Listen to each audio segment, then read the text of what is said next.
Hello, good evening, and thank you for waiting patiently for Garblag Games. My very great apologies. My super spiffy mega studio, that's now a week old, decided that tonight was the night it would stop working. So I'm back on the sofa with the Hey, role-playing books behind me and the black Pegasic unicorn thing. But that's irrelevant because we're here tonight to play Wildsea. It's a fantastic Kickstarter. I think the moment I saw it, I went, I'm back in that.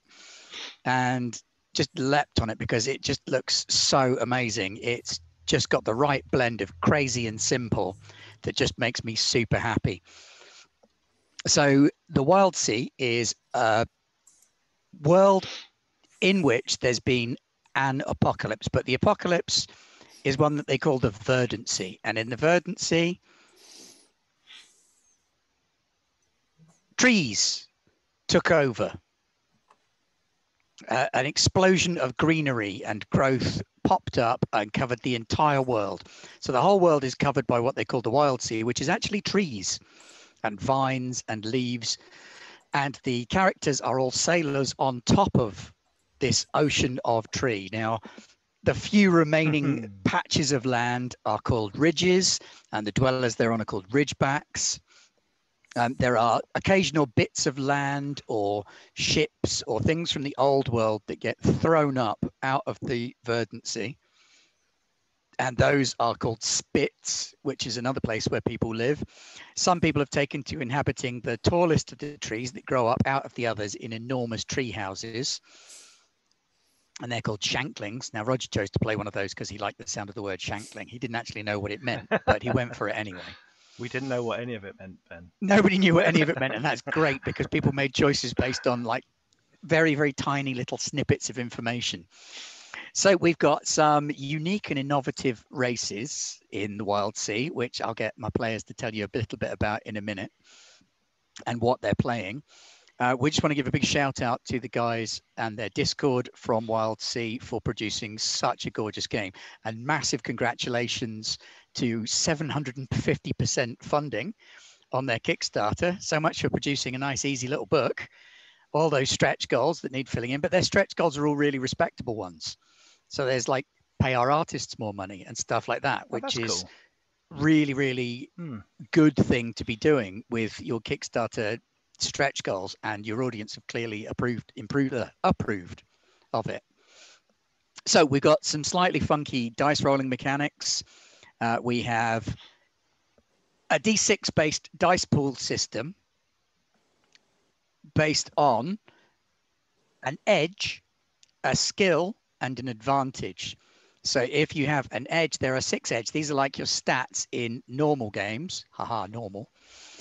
But they've all got funky names. So we have grace, which is elegance and precision, iron, which is force, determination, willpower, instinct, which is instinct, to be fair. Sharps, which I thought at first was going to be like all about sword fighting and stuff, but is actually logic, wit, and planning. Teeth, which is your savagery, passion, and destruction. Tides, which is your sort of stat for exploration, learning, and lore, and veils, which is your sneaky secrecy, ciphers, and secret codes stuff. So you take your edge. If you think your edge applies to a dice roll, you argue your case. You add a skill.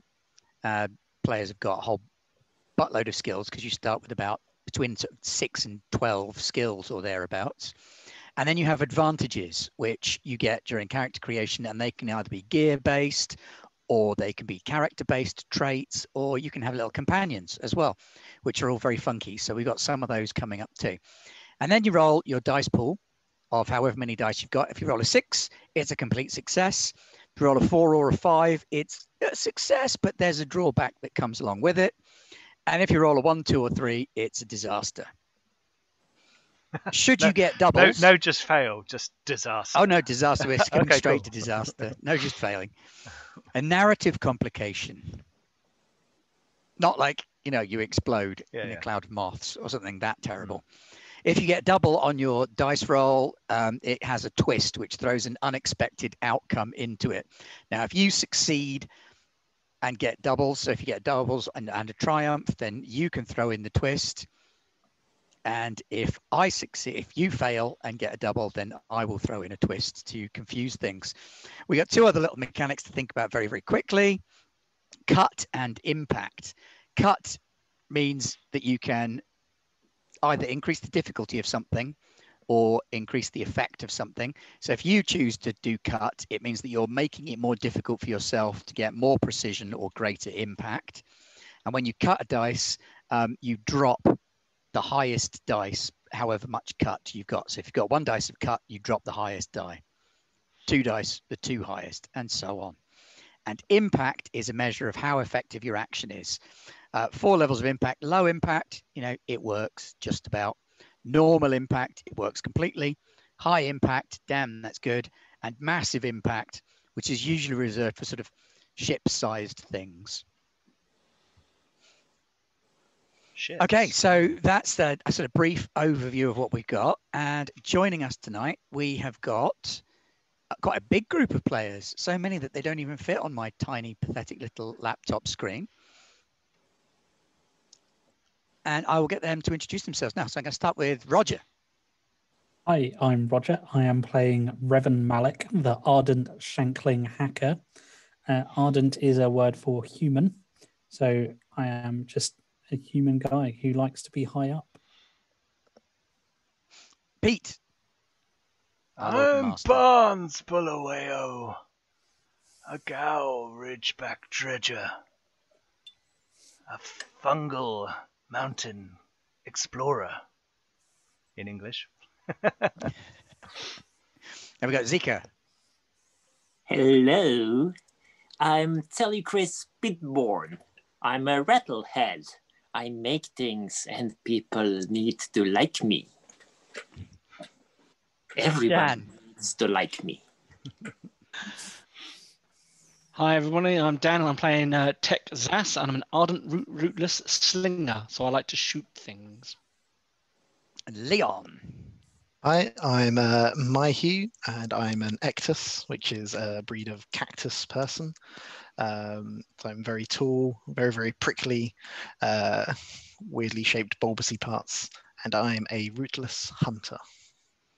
And last but not least, we got Jim. Yeah, I'm playing Beckart Stort, an ardent Ridgeback Corsair. So I'm basically a barbarian of the mountains, a mountain man. Yeah. Cool. Okay, so that's who we've got. And what we're going to be playing tonight is a little adventure that I call The Hunt for Kizil-Ekem, which takes place in the Coriolis Vortex, which is a reach of my own devising that I got inspired to make as soon as I started reading through the Quickstart guide. Coriolis Vortex is a collection of spits, the little islands floating on the treetops, spread around a central ridge peak called Distrain. And there's an unusual number of spits, about 9 of them. Sometimes they're called the Nylands for 9 islands. We got thick sequoia trees, heavily wrapped in bands of ivy. Some of the ivy is as thick around as a man. There are also a number of mega cypress and great pine communities, which is where the Shanklings are living. And the trees grow in a kind of unusual spiral around the mountain, which gives trade routes that go quicker one way than the other. So if you're sailing clockwise, which is Dusel around the mountain, it's much quicker than if you sail anti-clockwise or Widdershins around the mountain.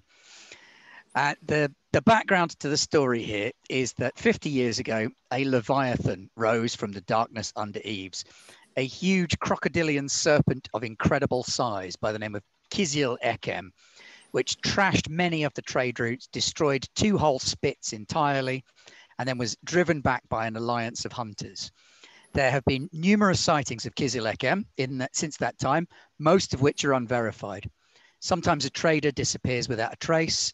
A small settlement reports the loss of their hunters. But most people believe that Kizil-Ekem is long dead, killed by the hunters that drove it back into the darkness under eaves, which is the depths of the undergrowth. There is, however, one eccentric and very, very wealthy old trader, a man by the name of Ramasag Damalan, who has long since retired to an estate house on Distrain, but he funds the building of ships and has created a loose coalition of hunters, bravos, and fortune seekers called the Snake Watch. Some of them are genuine and do actually care about trying to hunt down leviathans of the deep. Others have just cashed in on his generosity to become raiders, parasites, or traders of their own rights, which has led to some conflict between the Snake Watch and a sort of police organization calling themselves the Sequoian Guard. What was his name again, sorry? Ramasag Damalan. Ramasag Damalan. A ding dong.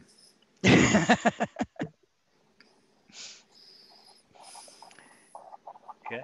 So our adventure begins. Let me just shoot down to that. A little bit of music. Should we point out that it is Dragan or Zeka or Narodnik Zeka's first time joining us as a player here on the channel? Welcome. Thank you for joining us. Long-time listener, first-time caller. Yeah. Well, it's first time playing online, so yeah, I'm totally virgin now. Wow, baptism by fire. Oh wow. Yeah. Right. Okay, so, I forgot about your ship. How silly of me. Who wants to tell him about the ship? The Hunter's Moon. Yeah. It is a two forward-sweeping bladed catamaran wings curved out from a central hull festooned with rigging and lanterns, driven by an underslung longjaw, which is a giant chainsaw, right? The Hunter's Moon rides the top of the Wildsea, a fast-moving survey and lookout vehicle. So it is... And it is maintained by a pack of lemurs. Lemurs. Yeah. And Now, the there's lemurs two actually serve a very important purpose in that one of the great threats of the Wildsea is things like fungal spores and growths and There's little nothing wrong with insects. fungus. There is when it eats your ship. Well, And the lemurs eat bugs. So if you start to get termite infestations, those lemurs are actually really useful. So you have a little pack of lemurs on the ship, which excellent. stop bugs getting in, because your seals on the ship aren't exactly great. You have seals and lemurs. No, you don't have seals. Seals is a Well measure done, of how Roger. well Excellent, protected your excellent. ship is against the things coming in from the outside. Which apparently, according to our profile of our ship, is non-existent. Yep, you have 0 seals. So, Narodnik Zeka, you have a reroll from Sofinio already. So I should point out to our new viewers that if you spend 1,000 Garblag Groats, then you can give a player a reroll. And if you spend 2,000 Garblag Groats, which you don't want to do, you can give our Firefly a reroll. Except I am a real soft touch and tend to use it to your advantage, whereas I should do it like Pete does and use it to shoot arrows into Roger. Yes, do that. I was going to say, I don't think there's any the GM irony roles. of Pete saying don't. Don't give the GM Normally rerolls. he's Yeah. begging for them. Yeah. Yeah. Hey, well, I'm on a different side of the screen now, aren't I? But I don't think there are GM roles in this game. No, that's true. I suppose there are. Yeah, but he can make us re-roll can as well. force us Force a to reroll. I can force rerolls from you. Yeah. Yeah. And I can roll reroll for sort of oppositional circumstances. So should you come up against something that wants to have a bit of a scrap with you, I do get to roll then as well. We Apparently do we have should one have in one in each. each. We do have one in Yeah. each, I think. But we just got 3 in speed, 2 in swords, and 2 in armor. Is that right? Yeah, so we should have 1 seal and 1 stealth. In which case, all of the other things would go up by 1 then. Okay, cool. See, you it's go. good to have people 4 in the speed. audience that can correct me. Excellent. So it's Hooray. fast, It is fast. toothy, A but, little but, bit shooty. but falling apart.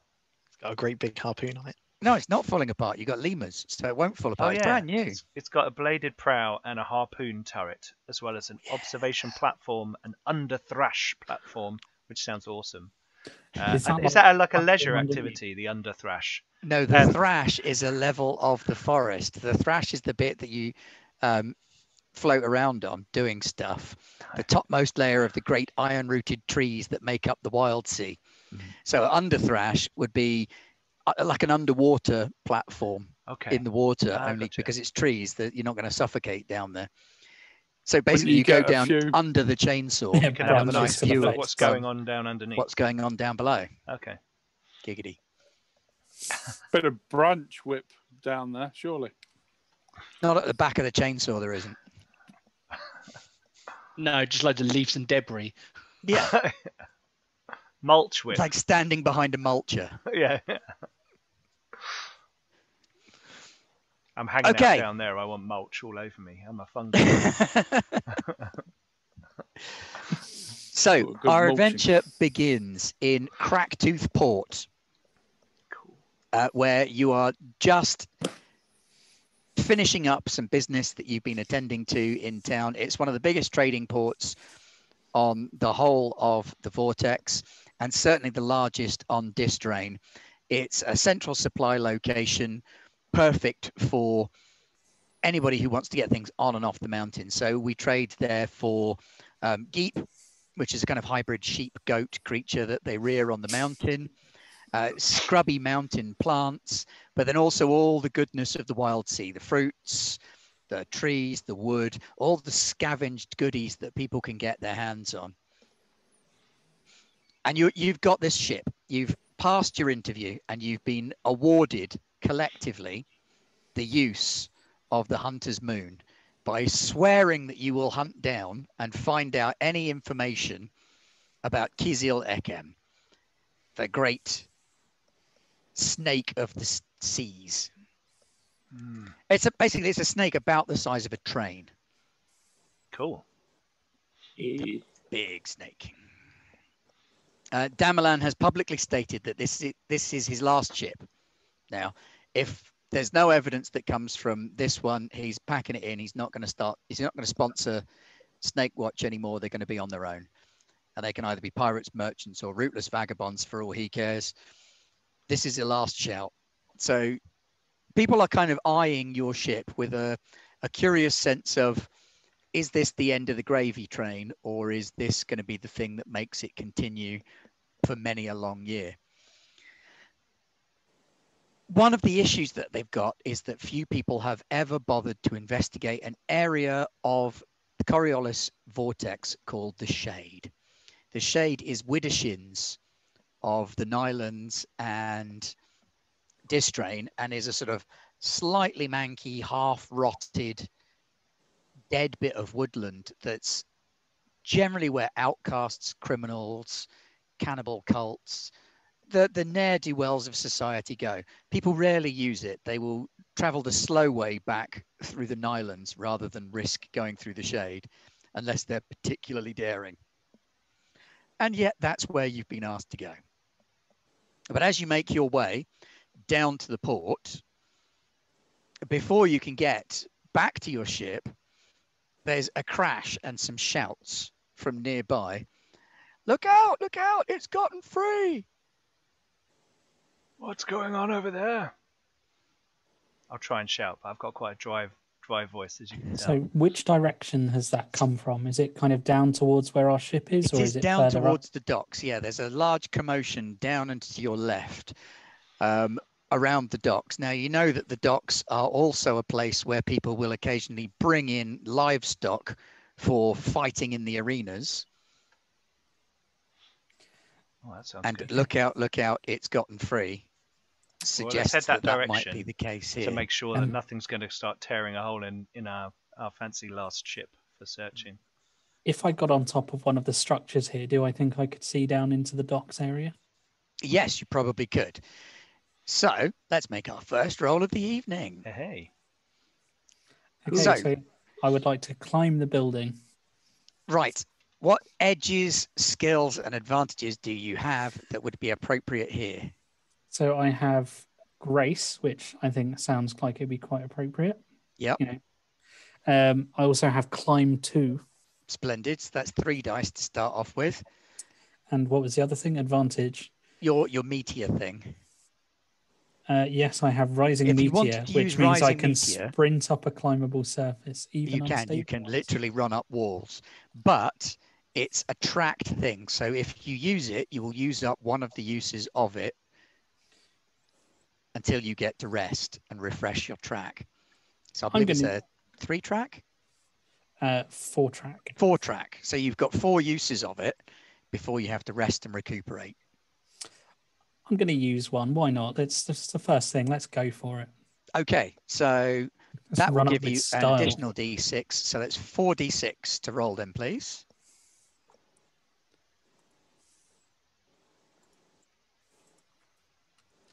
Dun, dun, dun, dun. So you charge at the nearest wall. Oh, Oh, not only are you successful, but it's doubles on the success as well. Yeah. So you rush up the wall, and do you want to throw in something useful? Yes, perhaps there is some scrap or something up there. Okay, so you go tearing up the side of a nearby lean-to, and you find that you're on top of a warehouse, and the warehouse keepers have been using the roof to store some scrap metal up there. So there is a couple of piles of rusted metal. Some are too big to really do very much with, but you've got a couple of cogs and bits of rebar and things like that just sort of sat up there on the roof. And as soon as you're up there, you can immediately see that the commotion down on the docks looks to be a stampede of people running away from something, flailing around in the streets.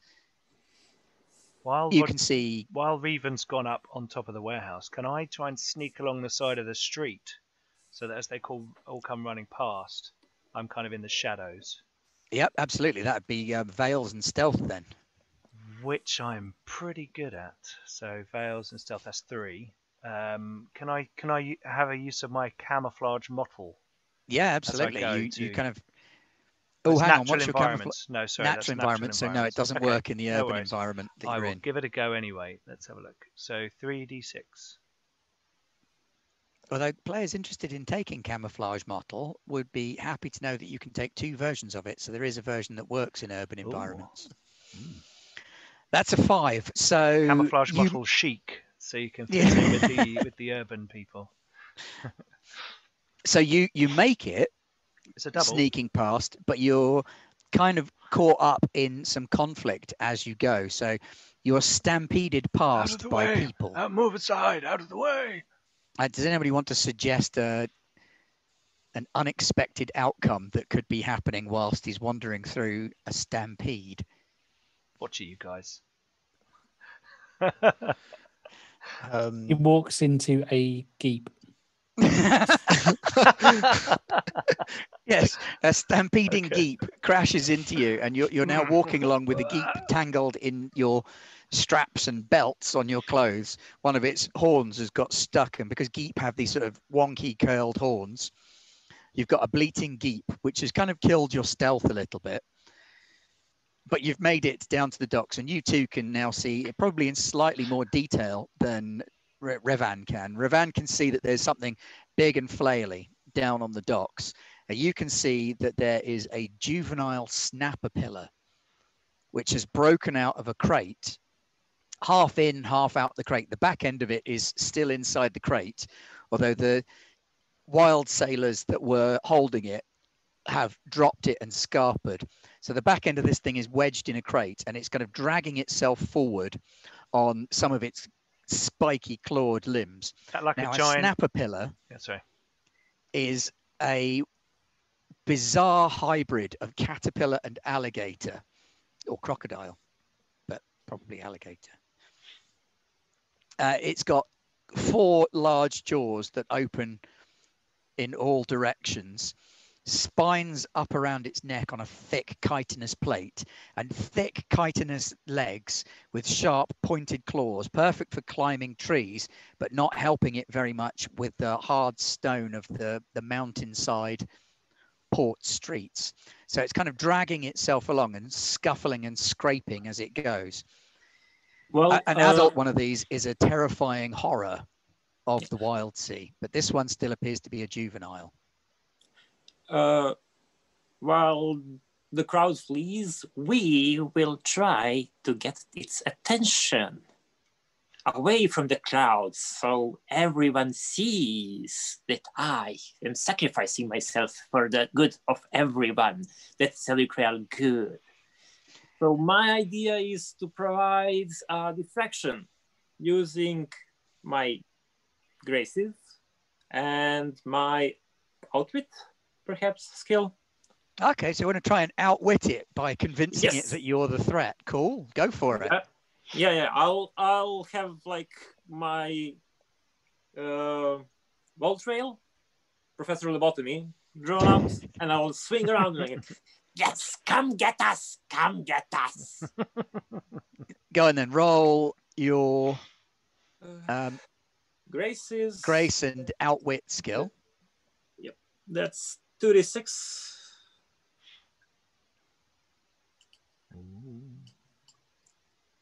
A 1 and a 3. Disaster strikes. It does Can I indeed. use my reroll? Oh, you can use your reroll. Yes. They do come in handy. Hey, there you go. Hey, excellent. Yes. A triumph. Yes. Flailing around on the port side, this thing sees you and kind of flops over onto one side, twisting itself around, scrabbling furiously, and ignores the rest of the fleeing crowd. Seeing you and the sparks of Volt energy coming off of your electro rail hand weapon, it starts to move towards you, but because it had to flip itself around, it's kind of clawing its way quite slowly towards you. What do the rest of you want to do? Come and get us. Come and get us. Oh, Leon, go for it. No. Okay. Well, as the Cray is looking there, I'm going to stride forward through the crowd because I'm 7.5 foot tall cactus person, so they can avoid me. I want to try and get around the back so I can try and grab the backside of the crate. So I want to try and maneuver closer to it, but get behind it on the crate side. Okay. What have you got that will help you with that? Or what edges have you got? Is that only for getting through the crowd? Is teeth for pushing through the crowd, but otherwise edges. I'm not particularly sneaky there. Instincts. So if I know which way I think it's going to go, like I can be like, aha! I can see it's more distracted. All right. Have you got the hunt skill? I do have hunt 2. Okay, do you want to make an instinct and hunt roll then? Okay. So remind me again, because it's been months since I've used Roll20. Is it exclamation mark roll? Forward no, slash. it's slash roll. Or you can use the dice thing in the top dice symbol. left. That's it. I remember now. It's all coming back to me. Hang on, 2d6. What did I roll 2? Was it 3d6, wasn't it? Yeah, it should have been 3d6. Sorry, I'll roll 1 extra on. There we go. 3. 1, 2, 3. Oh dear. So you dart around, well, you kind of not so much dart, but sort of stride through the remains of the crowd, heading towards it now that it's been distracted by your colleague, thinking you just grab the back of the box and hold it in place. And as you go to grab it, the snapper pillar smashes the back end of its body up and down against the deck, and bits of wood come flying out of it towards you. Do you have the dodge skill? I don't believe so, no. You better roll your grace then and hope that you succeed. I don't have grace as an edge. Ooh. You got iron? No, I've got block skill. Okay, you can roll your block skill. Okay. So it's just the one, because there's no edge, so it's just one block skill. Yeah. Just one block skill. Just throwing up a snapper pillar on the screen for people to see what it looks like. No, I did not block it. Right, so you try to block, but a spiky bit of crate wedges itself in your body. Can you mark 1 point of mire, please? Yes. Ooh. So mire is one of the ways that you can suffer from damage. As you get damaged, you become tired, and like your more negative consequences start to take over. So you start to feel either run down or like it's not really worth it anymore. Dan, what do you want to do? Does it look like it's got a soft underside, like an alligator?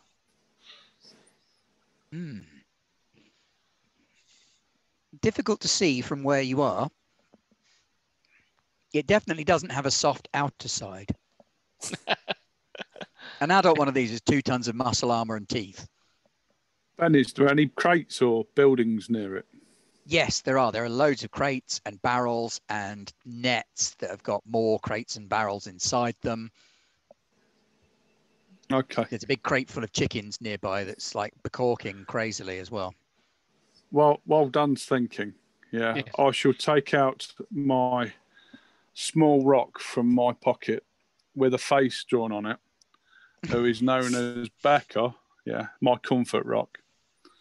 And, well, what should we do? Yeah, I know. Let's smash it up. And I'm going to run and I'm going to dive headlong into all the barrels and nets and crates in the attempt to smash them all up so they basically go on to the caterpillar snail thing and do it damage and hopefully trap it underneath all the debris using Okay. my iron and my teeth. You got to pick one. It's either teeth or iron. I'll use for your teeth. I'll use teeth.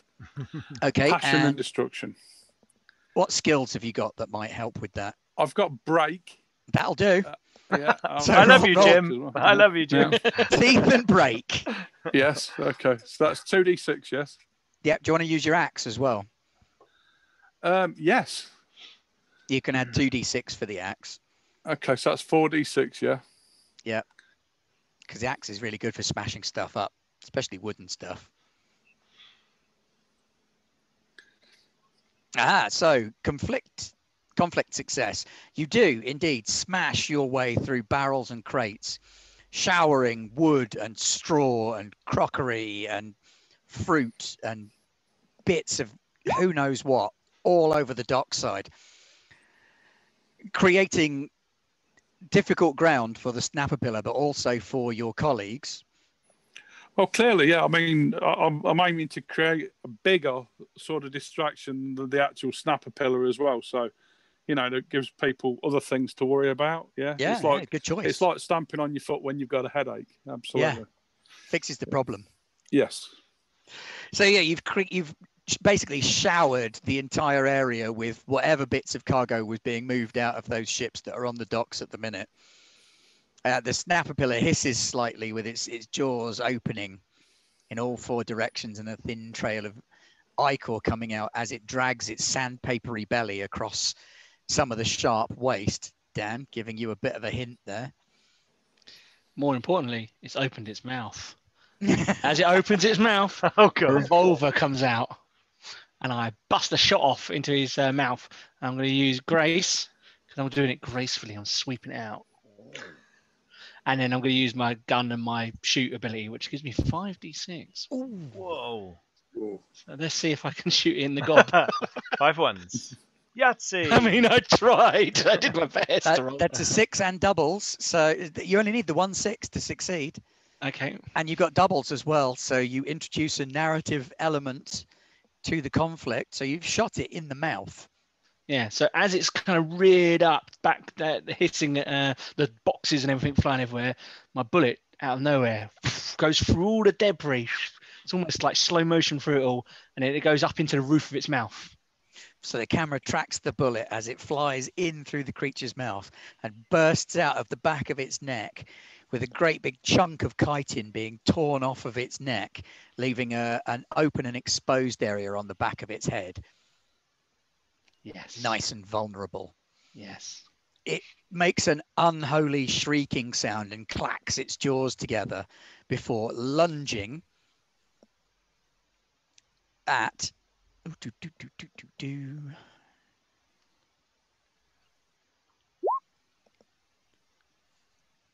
not Zika. That's Jim, who's the next nearest to it. So it lunges right at Jim. And then I lose the dice window. So it smashes its way through all of this stuff, clicking and clacking and sliding and shuffling its way through the wreckage before fastening its jaws on your leg, unless there's something you have that could stop it doing so. You got block? Yeah, I'm going to block with... it's got to be iron, so a determined block. You could Okay. stick Yeah. a barrel in its mouth. Yeah, I'm going to say using a barrel or a crate. Yeah, Maybe you're in a barrel. Yeah, I'll jump in a barrel. No, And jump in okay, his yeah, mouth. yes. And I've got the braces of the barrel. Yeah. It wouldn't be the first time a player character in one of my games has jumped in the mouth of a giant lizard monster. No, it wouldn't. Yeah, I'll block him with my head. So you're going to shove something in its mouth when it goes to bite you. Yes. Go on then, roll to block. So that's 3d6. Is that right? Nice. Oof. Yeah, so it bites and you wedge a small cask into its mouth as it goes for your leg instead. So it's got a face full of this cask, big open wound in the back of its head, a little bit of ichor drizzling out of one eye, drool coming out of its mouth. You get a strange smell of alcohol in the air as it bites down on the cask, but also the smell of a sort of manky old swamp coming off the beast itself. I'm going to let out a real joyous laugh and, ha! See how the beast cries. So it's got its wound on the top of its head, does? Yes, it has. So attacking things from above, this seems like my department. This does indeed sound like your department, doesn't it? I'm now on a building over it, I guess. Yep. So I am going to go, aha, now I have the high ground, and I'm going to leap off to land on the crate that is kind of trying to struggle out of, while jabbing my Jagseri, which is a sawtooth great saber, downwards through the hole in the top of its head. Nice. That sounds like a grace and strike roll. So I have grace, strike, leap, 2 teeth. I'm Just also all using the things. high ground, which is a 3-track trait, and not scars remember, Jagseri, which is 3-track gear. Okay. Whoa. Crikey. He's not pulling any punches on this one. That's why it's called a Shankling. So Yeah, let's call that. Edge? You can't use more than one edge, no. Okay. But we'll call that. Sounds like 6 dice worth of. Yeah, and you can cut for impact. Oh yeah. Yeah, that's true. You could cut for impact if you want. So if you want, you can cut some dice off of that to increase the impact of your attack. I'll just go with as is. Yeah, I believe the most dice you can get is 6, because I think you can only add 3 from skills and then 2 advantages. Yeah. So I've got a 6. Right, so you've 5s, a 4, and a double. Ouch. So you quite a lot of successes. Leap from the building, catch your Jagseri on a rope that runs down to the dock, slide down, landing on the creature's back, and describe how you finish the beast.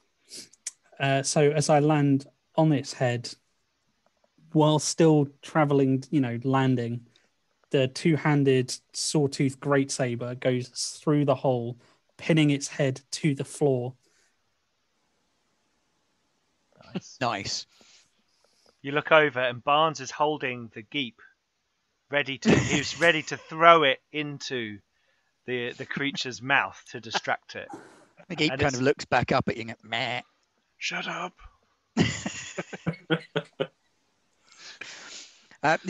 As you stab down through its head, there's a spurt of wet purple liquid showers all over Jim's leg.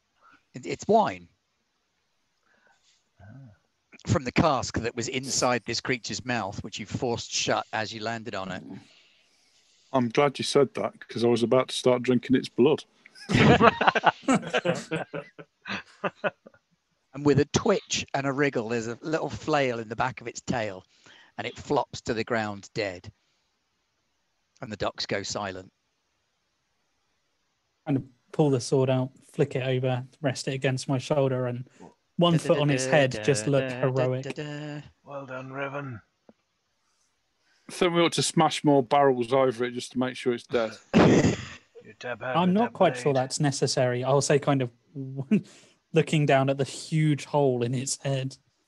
Maybe he's making a delicacy. Something to...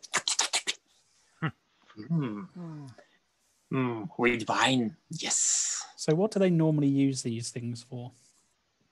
Well, Is it just normally fighting in the pits? they're enormous fighting machines, and catching a juvenile for fighting in the arena would be a test of strength for one of the Distrain Ridgebacks to prove how hard he was, or possibly to put against a gang of criminals to watch it just chop them into tiny pieces.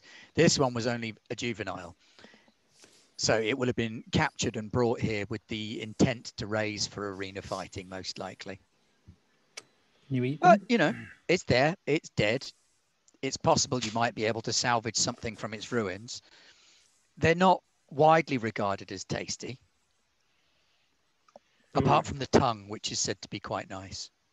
The tongue is now marinating in wine, so... Can I Exactly. scavenge? Yeah, I have Yes, you can. scavenge too and tides. Yeah, Yep. I've got tides and scavenge. Tides and scavenge it is. Okay. So the fighters do their job, and then the scavengers come in and pick out the corpse. I also have scavenge and tides. Brush bits of crate off me and make it look like I didn't horribly embarrass myself. However, the I'm just gonna There's no play. pleasure in that hunt. I'm just gonna play to my mire and just take a bit of flesh. Whose? Yeah, the creature for now. I've got success with complication. Ditto. Can I Okie dokie. can I put some of my spores on its corpse to flourish? Yeah. Cool. So one of you manages to get the tongue, and one of you manages to get the jaws and prize them off. And while you're prizing the jaws off, because they can be made into fashion accessories, tools, massive scissors, things like that. So let me see. Yeah. Barnes manages to get the tongue out whilst Arblag is tearing the jaws off. Trade? Pretty please. I'm your friend. Yes. I need that tongue. I have a collection of jawbones. I'll pass it over. And the way to your ship is now clear. I smell the tongue along the way because it's marinated in wine. Right? Yeah, it's marinated. Yes. From Pretty. up on a ship nearby, the one that it looks like it's fallen out of, a cactus, an ectus, steps out wearing tar scale armor and tar pine tattoos over his body, covered in like coppery studs as well. You had to kill it. Well, Yes. perhaps you should have kept it on a shorter leash. Yeah, bloody idiots. You meant it well there. If you need a job, Rook Jumba's your man. I'm happy to have you. Come along if you need to hunt. Look like you can handle yourselves. We have our own vessel, thank you, and a hunt that we must begin. Well, you've done me a favour, but why don't I tell them that it was the beast that smashed up all these crates, eh? It did. Yes. I meant the Snapper-Pillar, not the other beast. He is a bit of a beast, yes. Becca broke the cases. Just don't ask him about his rock. No. Not that Becca, this Becca. Becca told me to break yes. the cases. Yes. Well, good luck to you. And you. And the way to Who your is ship is open. Okay, we're going to head up to Gonna- the ship. Yep. Going to hang the jawbones from the prow of the vessel. Like a Go- wind chime. Go and give them a bit of a clean, a bit of a scrub with my fungal spores, clearing it off. I'm just sitting on the corner of the ship, gnawing on some fleshy chitin. Hoping So, he knows Pete, what you it is. know Sophidia's that just put, I like this game, it's weird. Yes, Sophia, it's a very Ben game. Sorry. I'm going to go straight to the observation platform. Heroically. I'm going to Heroically. I'm going to head to whatever is kitchen on the ship. Yeah, you have a galley. Yeah, and You've I'm got a going tongue about to... this big, marinated in wine that you can start cooking up for later. Yes, Now, and Pete, you know that the next stop on your journey is a Gao monastery, which is located widdershins of this location. It's about a 3-day journey. It's a very damp building. The Mycolithic Hall of the Blessed Mycelium. Ah, I've not been there in a long time, but it is a stop on the way. 3 days.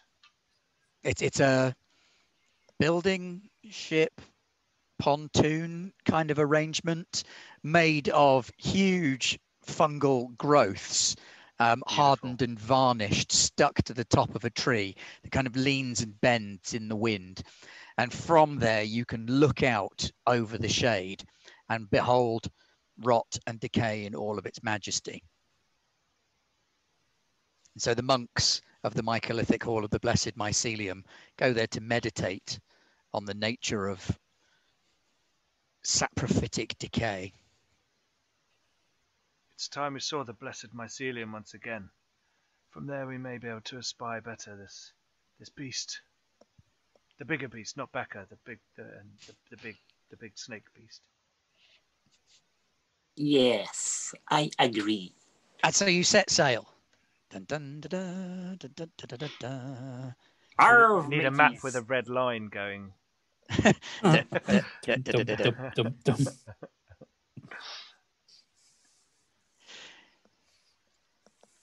All right, so what are we going to look at? We are looking for where's it gone? Let me find the right table. While you're Written there, this down. everybody, please come and join us on our Discord, where you can talk to us about all of our games, including this one, the Wildsea Kickstarter One Shot.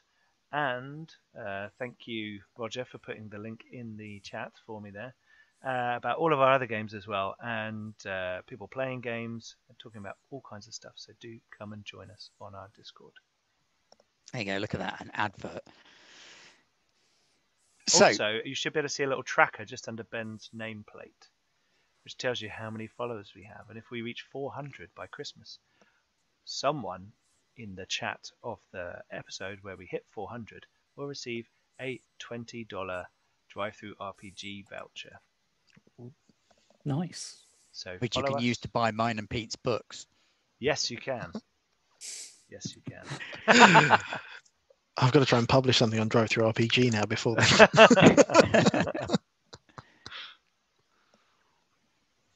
Okay, so we're heading out into the rustling waves. So you set sail.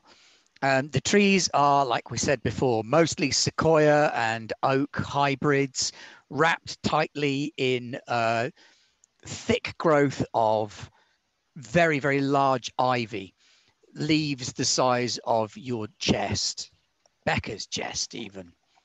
It's big leaves. He's a big lad. Wow. Big chest. So what we're going to do, we're going to do a little bit of an explore. All right, so we're heading out.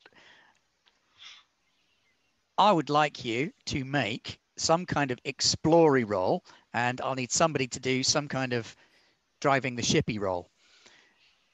So who's going to steer and who's going to be on lookout duty? I'm gonna steer the ship. What have you got Been looking Steer forward it to this. destructively. We're looking for tides and Oh, I don't have that. Maybe I shouldn't go first at steering the ship. Tides and what? I have sense and Tides. tides. yeah, sense would be good for being on observation. So Yep. instinct and sense, or tides and sense for the explorer. Not me. Okay, I'll go tides plus sense. Okay, and Leon, you want to sail? Oh, I was thinking I should be on lookout because I've got nothing to steer with. You can have more than one person on lookout. Yeah, you can have more than one person on lookout. It's a big old ship. I'll be on lookout. And Leon, as you well. just You've got got this a big reroll. crescent moon did just shape get a to the reroll. ship. So I looking have out in all directions. success with complication. Okay, jolly good. Rog, I'm guessing that you're on the observation platform, so that'll give you a I little am, bit of but an if other edge. people are on lookout, I'm probably just kind of lying down and having a bit of a. Standing Relax. heroically, letting the wind blow through your ear. Yeah. Okay. Yeah, Does I'm anybody who just have being here, finding tides out. want to roll to Yes. actually pilot this And what's thing? the piloting skill? Is it wave Now walk? you're asking. Wave walk would be a good one to Okay, use. it Yeah, I sounds mean, like it's wave me walk then. kind of means moving around on the trees as well. Well, ironically, I'm really good at driving, sailing the Wave ship. walk. Yeah. I am really good at that. So I've got 2. I also then. have these 2 skills. Aha! I failed piloting. So you kind of hit rough tides and the ship's bouncing up and down. Obviously, Birds' nests. Barnes Tech is is behind obviously you. used to sailing due salt, and actually going widdershins is uncomfortable at the best of times. You'd hoped that with a ship this good, things would go better. Tech is behind him going, you don't want to do it like that. Why you want to do it? Having rolled And a 6, after a short Tech is while, behind you telling you how to do it. when Tech starts to take over and steer the ship a little bit better, Fine, your we ride do gets it. a little bit smoother. Your engineer down below is a lot happier. You can less swearing and more muttering coming from the engine room, where you've got a chemically driven compressor engine which is powering your chainsaw drive. So you're sort of rolling out over the trees, and your leans take over. observers look out over the trees. And Zika, you see coming towards the ship from far out in the Wildsea, the opposite sides to where the mountain is to you. As it's starting to get dark, you start to notice these little pinpricks of light getting closer above the tree line. Something comes our way. Friends, new friends. As they get closer, they resolve into about 30 fist-sized lumps of light, and you can hear a faint buzz coming from them as they approach. Benomorphs. It's not Benomorphs. Do we know what they are? Fireflies? Let's Do these see. things We could look have good an or bad? instinct and animally roll. I'm trying to remember what the animally roll is. Hunt? Hunt, yes, an instinct and hunt roll would tell you what these things are. I don't have can do instincts, but instinct can I and do a hunt. hunt? I have instinct and hunt. You can too. just roll hunt, Oh. or you can just roll instinct if you want. Yeah. Okay. Oh. Oh, no, I don't have William instinct. got a reroll. I think they are. Okay. Oh. McNeil's 5. Thank 4 you and for 3. resubscribing with Prime. Barnes thinks they might be something really useful to you because you've got these little glow lanterns, and whenever you tap the lantern, the bug inside wakes up and starts glowing. So it must be something like that. Leon, you realise that they're wild versions of the domesticated bugs that you've got. These are firefly mosquitoes that are heading your way, and because they're wild ones, they're probably going to be on the hunt. Do they hunt like Things with size blood of in them. things like us? Okay. So you're fine. They are pretty dangerous to some of you on the ship. Not me. You might want to take cover and not be around if they decide to descend. All right, what do you want to do, people? I'm going to take out my Jaglash Ooh. so I'm ready, because that's quite a that's like a fly swattery type thing, like a tooth-studded It's like a whip cord. with Yeah. teeth and coins and like cogs and things tied into it so that it catches on things. Serrated damage. Yeah, a serrated whip. Nice. Reluctantly, I will go down and kind of go into the ship. Do we have anything like any tarps on board? Yes. Yeah. I have a hazard suit, so Aha. I will make sure that it's sealed properly. Also, your hazard suit is useful for keeping your body inside your body. Yes. Because Zika is a Teslicrae, and the Teslicrae are basically colonies of spiders that have inhabited the skin of something that died. Yeah. And just sort of wander around in the skin in this slightly unsettling puppet-like motion.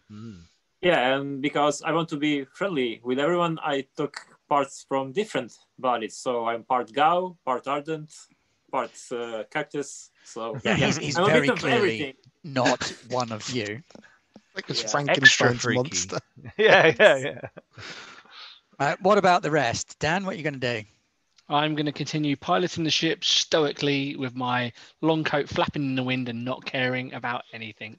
Okay, Jim. I'm going to stand next to Tech and Okay. protect him.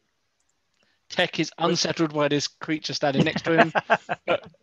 Continues to look glorious as his coat flaps in the wind. Seriously, what's unsettling about a hodgepodge Frankenstein's monster Spider-Man with a cattle prod?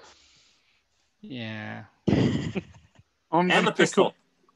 pick up something heavy, put it on my shoulder, and stand next to Vec. Everyone's just standing next to me. I'm not. Staying clear at whip length. Rog, what about you? Reluctantly, I am going to go inside the ship. You did say, sorry. Yes. I haven't missed anyone, have I? Because you spread over 2 pages now. Just in case it's potentially useful, can I ask what my special thing is called Thunder? I have an item called Thunder. Oh, Thunder isn't an item, it's a trait. Basically, when you apply Thunder, your shots do more damage. Oh. It's a damage booster for your shots. So it's a combination of being a good shot and then like loading a hollow point kind of deal. Oh, okay, cool. You're such a good shot. That then now. I believe someone's got targeting dragonfly as well. That's me. It's our red dot laser sight. Your targeting dragonfly is sensitive to the weaknesses of large creatures. So wherever your dragonfly goes near, it's like, called Sparks, everyone. It's called Sparks. It's basically like when you have an end boss in a computer game and one of the areas of its body lights up. Yeah. You just aim for the dragonfly so cool. and you're going to hit it in the weak spot. That's really cool. This game is really cool. Some of the little twists and things in here. Like the first time I looked at it, I went, why would anybody want a pack of lemurs? And then I read about the dangers of bugs and I went, you want a pack of lemurs. Why wouldn't you want a pack why of not? lemurs? Is a better question. It was reading through bits like loads of like little bits of weapons and tech are all still sort of bio-linked with animals and bugs, and there's lots of like insect things. And to make matters worse, when I looked up a pack of lemurs, then I had to go online and find out how many lemurs there are in a pack of lemurs. So now I know that the average pack size for lemurs is 64. 17 actually. 17 lemurs to a pack, led by a dominant female. The one Are in they your case is African called or Trixie. European? That's swallows, mate.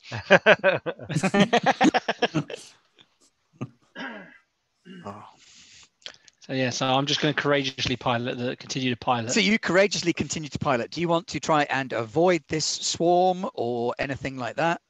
No, I want to try and run it over. Okay. With my chainsaw. They're above us. Are they? I thought they were in They're the flying. They're flying above you. They're flying. Yeah.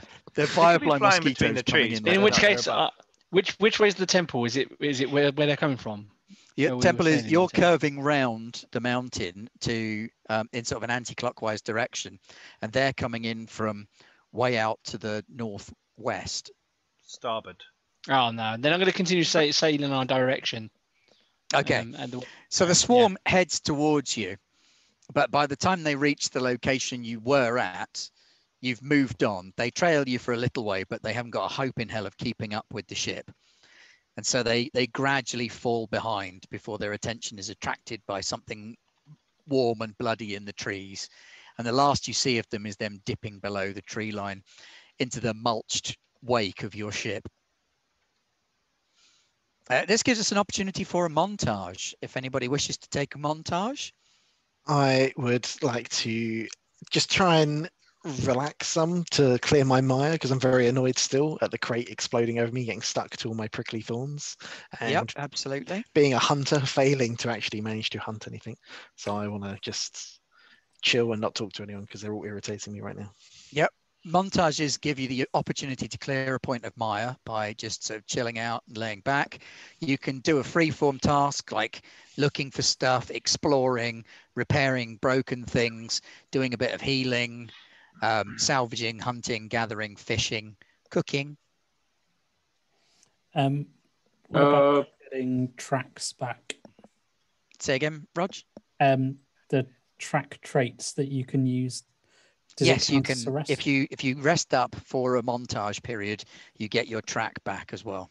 Okay, I will go back up as soon as they say that the fireflies aren't coming near us. I'll go back up to the lookout and just have a snooze against the mast. It's very relaxing and home-like for you. The idea of like a 40-foot plummet to the trees and then a 1.5 mile plummet through the trees is quite refreshing for you. You're used to growing up sort of 2.5 miles above ground level in a tree that's on a wonk. So, oh, somebody's just dropped off. We've lost Dan. We've lost Dan. Yeah, we back. Probably maybe a good time for a short break. Yes. Actually. So what we'll do is we'll take a short break. Hello. And we will be back momentarily, 5, maybe 10 minutes, just to refresh drinks, get more snacks, everything. So please stay with us, and we will be back very soon with part 2 of the Wildsea.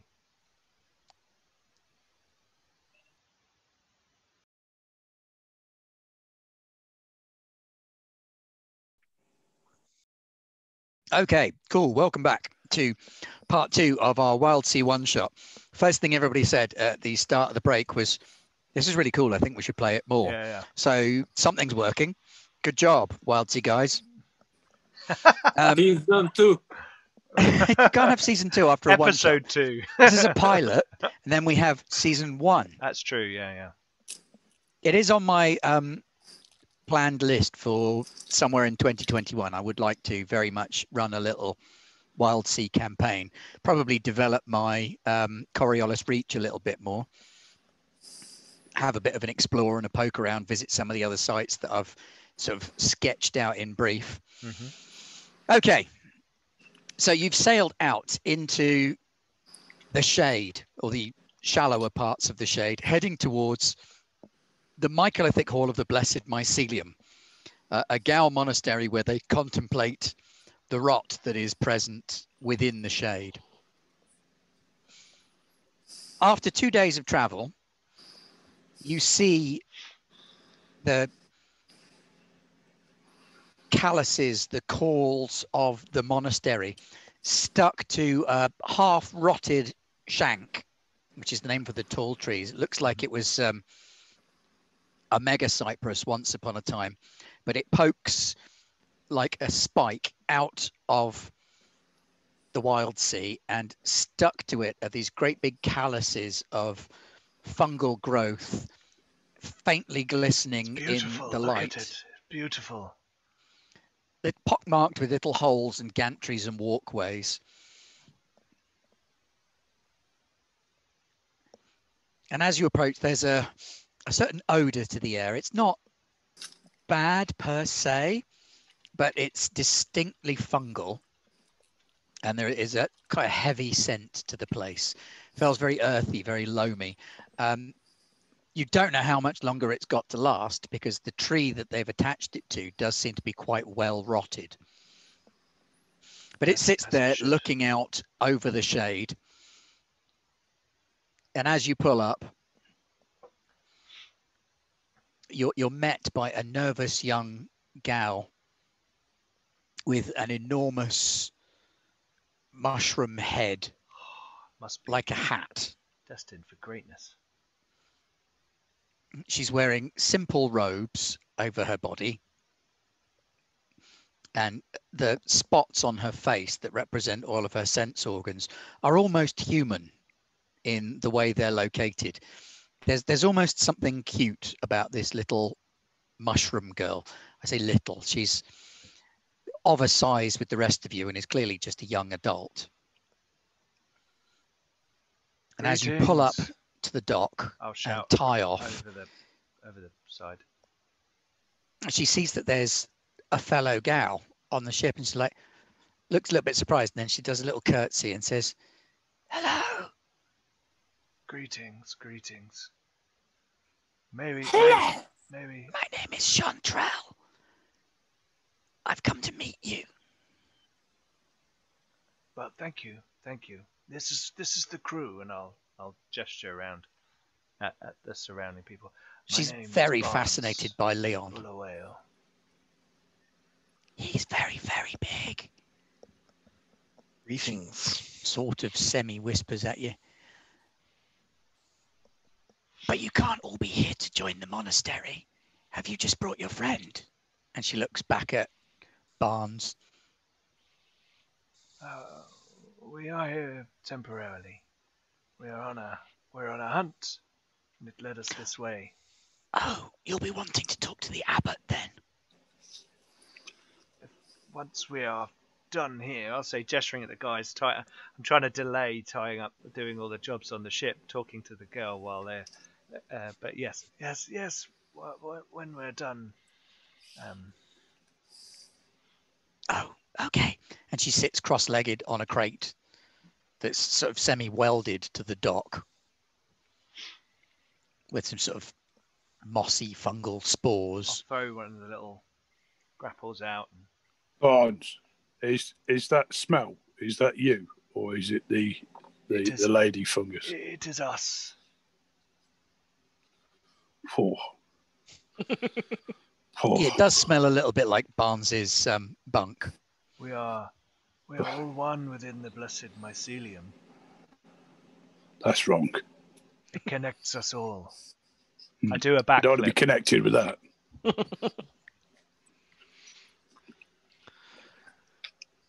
I'm gonna hop over and tie up the ship, or do I'll throw the ropes docking. over and. So you tie up over on the stable side on some springy branches, lash the ship to the tree, hook it up with grapples just to make sure that it doesn't go sliding off into the darkness below the eaves and leave you stranded here in this creepy fungus monastery. Lovely vacation hotspot.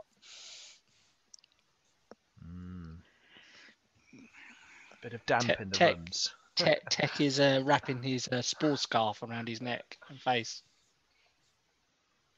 So I have a spore scarf that protects me from spores. Is there a protect you spore? from that smell? Yeah. Does actually. Breathe it in deep, Becca. Breathe it in deep. Guide you. Sure I can. Guide you across the canopy. You don't want to breathe it in. If anything, I'm undoing my clothing to expose myself more to the fungus. Barnes, we don't want to see that. This way, please, says the mushroom-headed girl, Chantrelle, and she leads you up the dock and around the tree towards the side that's pointing out over the shade. What brings you this way? There's a great... Not that smell. There's a great serpent that we hunt. Ah, I've heard of it from the old stories. And I'll sort of point off into the distance, whether or not it's the right direction. We head this way, and we thought I should show the Mycolithic Hall of the Blessed Mycelium to my crew. It is a wonderful structure. It's clever thinking. And as you walk through the halls, there are the occasional gal, all wearing very similar robes to this young girl. They do appear to mostly be older gal, if such is a thing that you could really recognize. Very How does one mouldy. tell an older mushroom from a younger one? More wrinkly, I guess, slightly more saggy. Tex turns to Beck and goes, "They're all fun guys here." I look at him.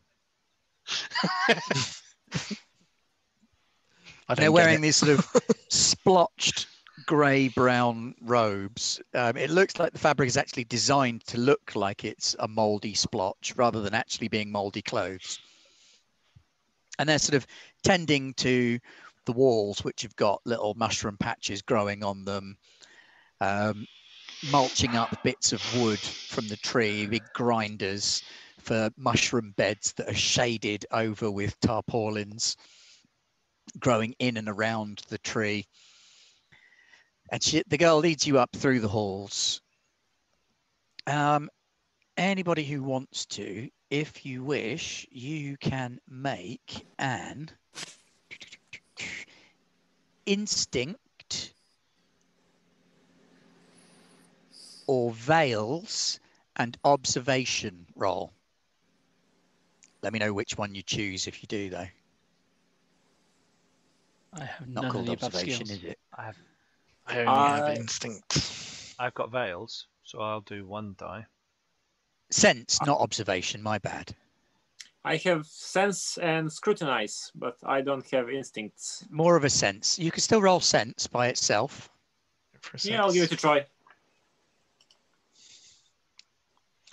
Nothing. Just looking at the wondrous structure. It is quite an impressive structure. It looks like it's been grown out of a giant fungus that's been hollowed out and recultivated. Oh dear. Those are some Nothing. terrible ass rolls. Tech was just seeing if any of the mushrooms are edible. Possibly. We all failed. Revan's staying on the ship. Weird. Some of those mushrooms are no doubt edible. Whether they're good for you is a different matter. They're edible, but only once. And so she leads you to an open office with a thick, loamy floor, patches of mushrooms growing around the edges of the room, where there is the oldest gal you think you've ever seen. And he's got strands of mycelium growing from his face in these 2 huge long strands down either side that look remarkably like a long moustache. Bow And he's deeply. wearing the same robes as the rest of them, but his sash has like a full brown sash around it, with it's actually got some little mushrooms growing on one of the shoulders. Hello, hello. Great mold, we come before you to ask your wisdom in a hunt we are on in this area. Hunting, yes. What is it you hunt?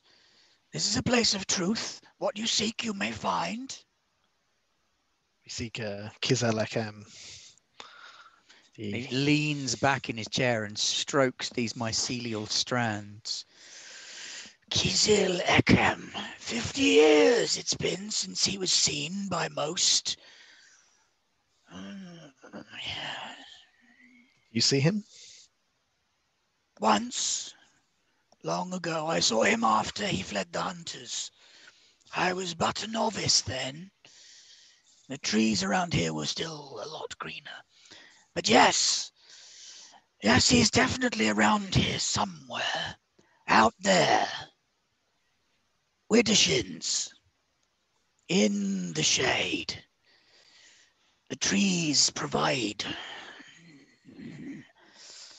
camouflage for one such as he. Copper-headed snake, autumnal leaves. He blends in, sometimes impossible to tell from the waves to the beast. They say there are those out there who offer him tribute.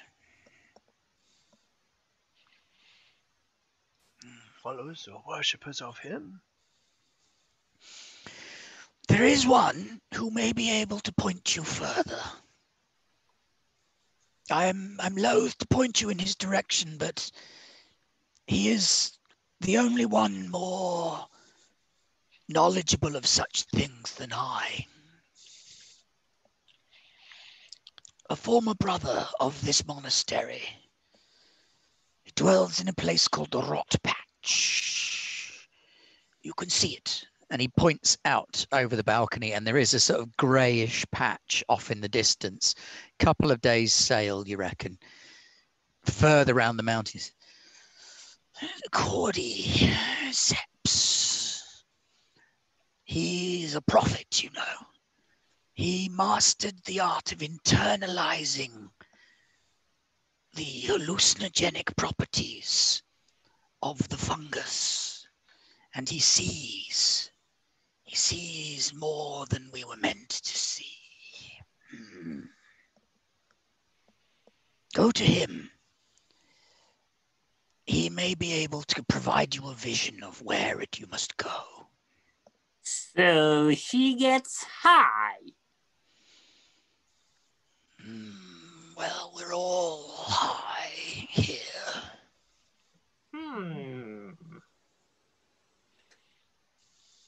Thank you very much for your wisdom. He plucks a little mushroom off of his shoulder and pops it in his mouth. Dear God, you're a cannibal! Shh. Hush. Oh, right. Dear boy, these mushrooms are of a lower order than we. And I just I am literally no more walk a up to, cannibal. while he's talking, I walk up and take off one of the little mushrooms. Tasty? It is actually quite tasty, yeah. A little bit sweet. It's an earthy sweet kind of flavour. Yummy. Cheers for that, me old mucker. God, Please, no, that will do. Just you a can have some of welcome mine, to- Garblag, later. itsy bitsy. You're welcome to stay the night if you wish. We're having Where's Revan? mushrooms. Oh, it sounds exquisite. I'm sorry, pal, but can I just point out that you're a mushroom eating a mushroom? And you are meat that eats meat. So try and reason with them. They don't understand. Can I try Grace's and outwit, like to grab a piece of mushroom from him? You can, but I'm going to let him roll against you. Oh. He's not going to be rolling grace, though. It's going to be like a kung fu master. It's Master Oogway in mushroom A form. 5 and 1. He's also got a 5 and a 1, so you're kind of tied. And as you reach for it, he kind of brushes your hand away and redirects you. He does appear to have some moves on him, this old man. It's like he knew you were coming. Can he teleport to any point in the network whenever he wants Just to? by backflipping. I'm going to pluck a needle off and give it to Garblag as consolation for not getting a mushroom. And then as you're doing that, I pluck another one off to start clearing my teeth out. Really good for that. What are friends for? Never eaten my mushrooms. Yes, good friends. Yes, my friends. Jim, you're on mute. I said, would you like me to make a toothpick out of a crate? You was may the wrong join us Becca for talking for me dinner there. if you wish, meatlings and plant friend. Or you may be on your way. It is your choice. Let Chantrell know if there's anything you need. Where is Revan? Dinner, yes. We should stay for dinner. Yes, fetch Yes. Revan. We're staying for dinner. We'll set off in the morning. Okay, I'll go speak to Revan, see what he's up to. Let me just go back down to the ship. Pleasure meeting you, mate. Probably not going to stay for the cannibalism. I'll be at the ship if you need me. And I stroll back the way we came in, go back to Revan. Cow delicacies. Rog, what sensey observation-y skills do you have? Not much. Grace? Yeah, Grace isn't going to do it. We're looking for tides or veils. I've got more, tides. really.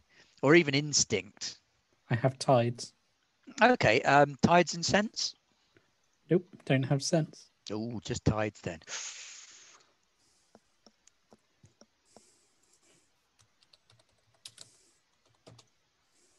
No. Oh.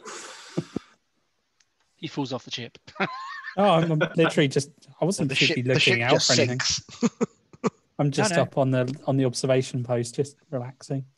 You're chilling out with the chilling out. lemurs. Yeah, they a do couple of that. lemurs sat there with you.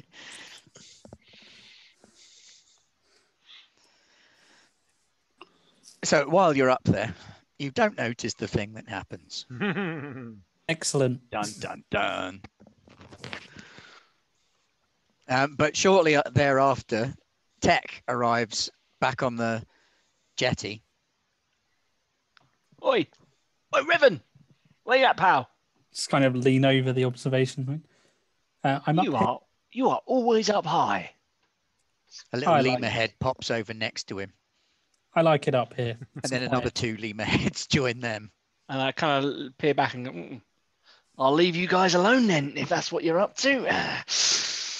Each their own. Oh, by the way, they're staying the night. Practice cannibalism. Mushrooms eating mushrooms. Telling you, not a cool thing. God, he's always trying to get us to eat mushrooms. And is this why we came here? Just so he can try and get us to eat more bloody mushrooms? It certainly looks that way. Hey, we've got that tongue to look forward to. Oh yeah, Very true. I love me a bit of flesh. Well, you are made of meat after all. And you do eat meat. Just kind of glance at one of the nearby lemurs with the what the. Well, yeah, I kind of like mine more cooked. Oh yeah, cooked. Yeah, of course. So you park up alongside for the night. Who is going to dinner? Me? Yep, mine. Me. Yeah, I'll go. Okay, so you are guests of sort of honor, you guess, at dinner in the monastery. It's still fairly frugal. There's a lot of different mushrooms to choose from. There's a sort of mushroom soup. You don't want to know where the cream comes from to make it. And then there's like a main course of some sort of mega mushrooms, like mushrooms the size of roast meat joints, seasoned with various herbs and spices, some raw, some cooked. There's a lot of mushrooms, basically. It's a mushroom smorgasbord. Meanwhile, back on the ship, you chow down on some delicious snapper-pillar tongue. And so the next day, you're all feeling well refreshed and quite well off. And Ready there to was this head out. gruesome scene where my skin kind of shrinks and withers, and thousands of spiders come up on a plate and like devour everything and then go back. Nice. If I had a stomach, I would vomit. Poor Jim, he's like, what? It's a good trick, though, Garblag. Oh, what's going on here? Not the trick. Good job Tech wasn't here. He would have started squashing them. It's Teslicray. I don't know whether to get my fried pun out. An Ectus arm. Before the others return in the morning, can I kind of just give the ship the once over? Yep, absolutely. I see why he's being responsible. I'm drinking really strong booze. Before you start So driving. let's have another giving the ship a once over then. So tides. Wave walk? Not really. That's more for sort of piloting. Craft? If you're checking it over, if you want to check it over to see if it's tree-worthy, Scrutinise, isn't it? Scrutinize would be better. Yeah. Free worthy. I don't have that. Okay. So I've it looks got like craft, just so repairing things. craft is Yeah. actually the making of stuff. So Okay. Yeah, well, once I'm on the ship, I'll give the ship like 1 hour, like quick checkup, because there were 2 guys on there and Looks they're fine to really me. good when it comes to mechanical looks stuff. fine to me, says Roger, putting his foot through the floor. Go on then, Zico, if you want to make a we tides and will- scrutinize roll. We will check the ship. Tides and scrutinize. What do you mean you're checking the ship? There's nothing wrong with ship. Oh, what time is it? 4, 5, and 5. Success with a twist, and So as you're clambering around the bottom of the ship, you find a patch about this big, about the size of your head, or the size of your head if all the spiders come out of it and you flatten it out,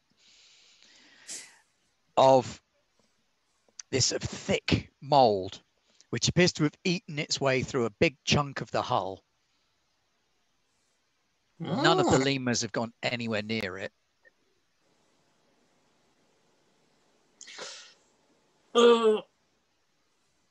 I will, of course, inform the others. Something is on the ship. It's not on the side next to the jetty. It's on the side around from there. So, How big is it? and it's very circular. There's a mold patch on the underside of the ship. Considering we're in a monastery of, sorry, I've got a banging headache. Probably shouldn't have drank all that booze last night. Considering we are on a place full of people with mold experts, perhaps one of them could have a look at this moldy patch. I'll take I've got a plan. No, dear. Beck, your plans Go, are very Becca. loud normally, and I'd just like to say that I am not feeling great. Yeah, I know, but what I'm going to say is, like, that this mold's eating the ship. Yeah, so why don't we break the ship first? Then the mold can't eat it. I knew your plan was going to be loud, Should Beck. we call that Plan Z? I'll have a look at the mold. Not that I have. Okay, sense or scrutinized and tides. Okay. Or actually, no, veils would be appropriate here. Veils and break would also work. I have veils and break. Can I use my ritual mask to see if there's anything spirit realmy going on? You absolutely can.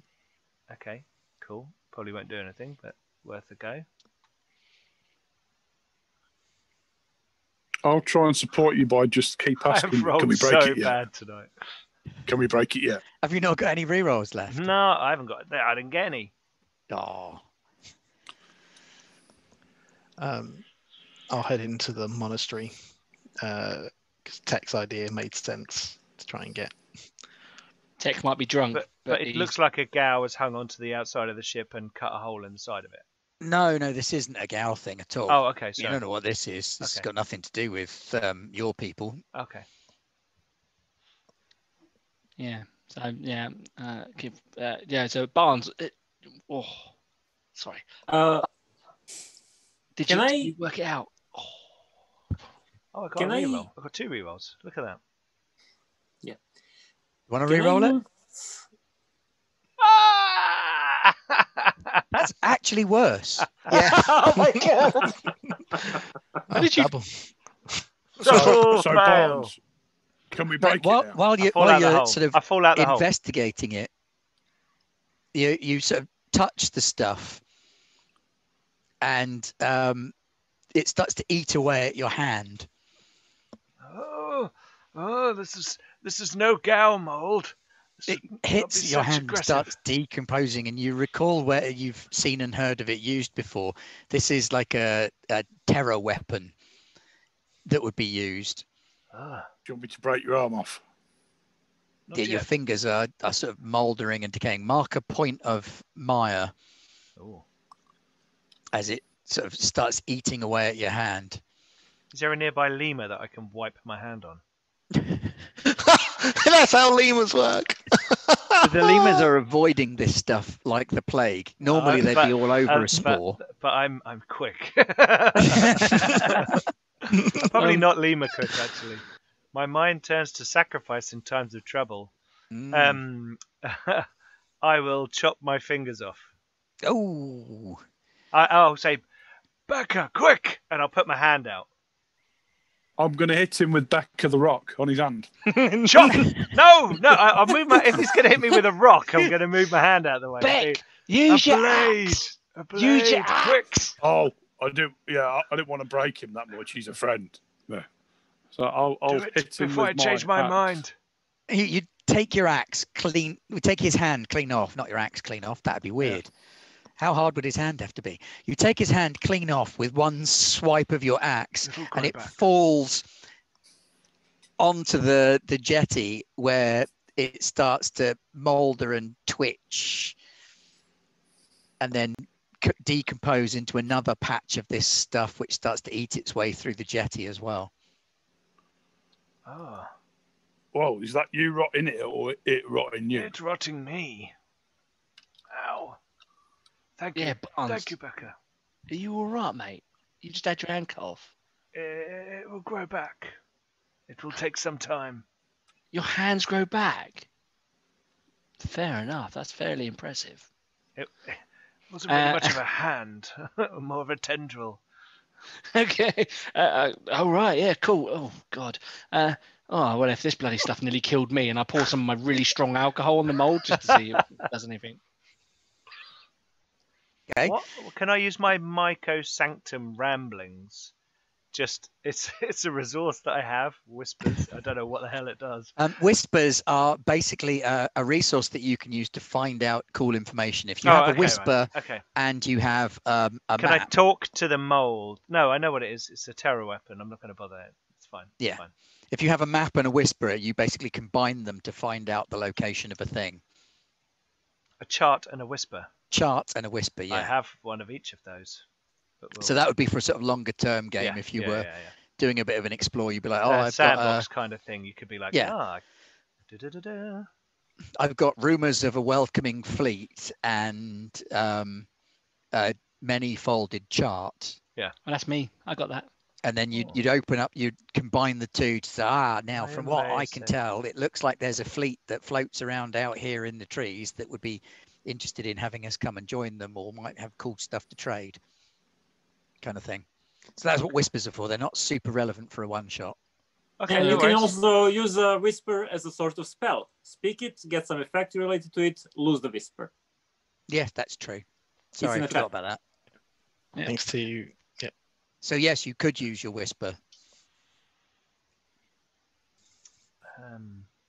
I'll wait because my Hugh's gone into the hall, so I'll wait. So my Hugh, you've gone into the hall, and Chanterelle pops up by your knee.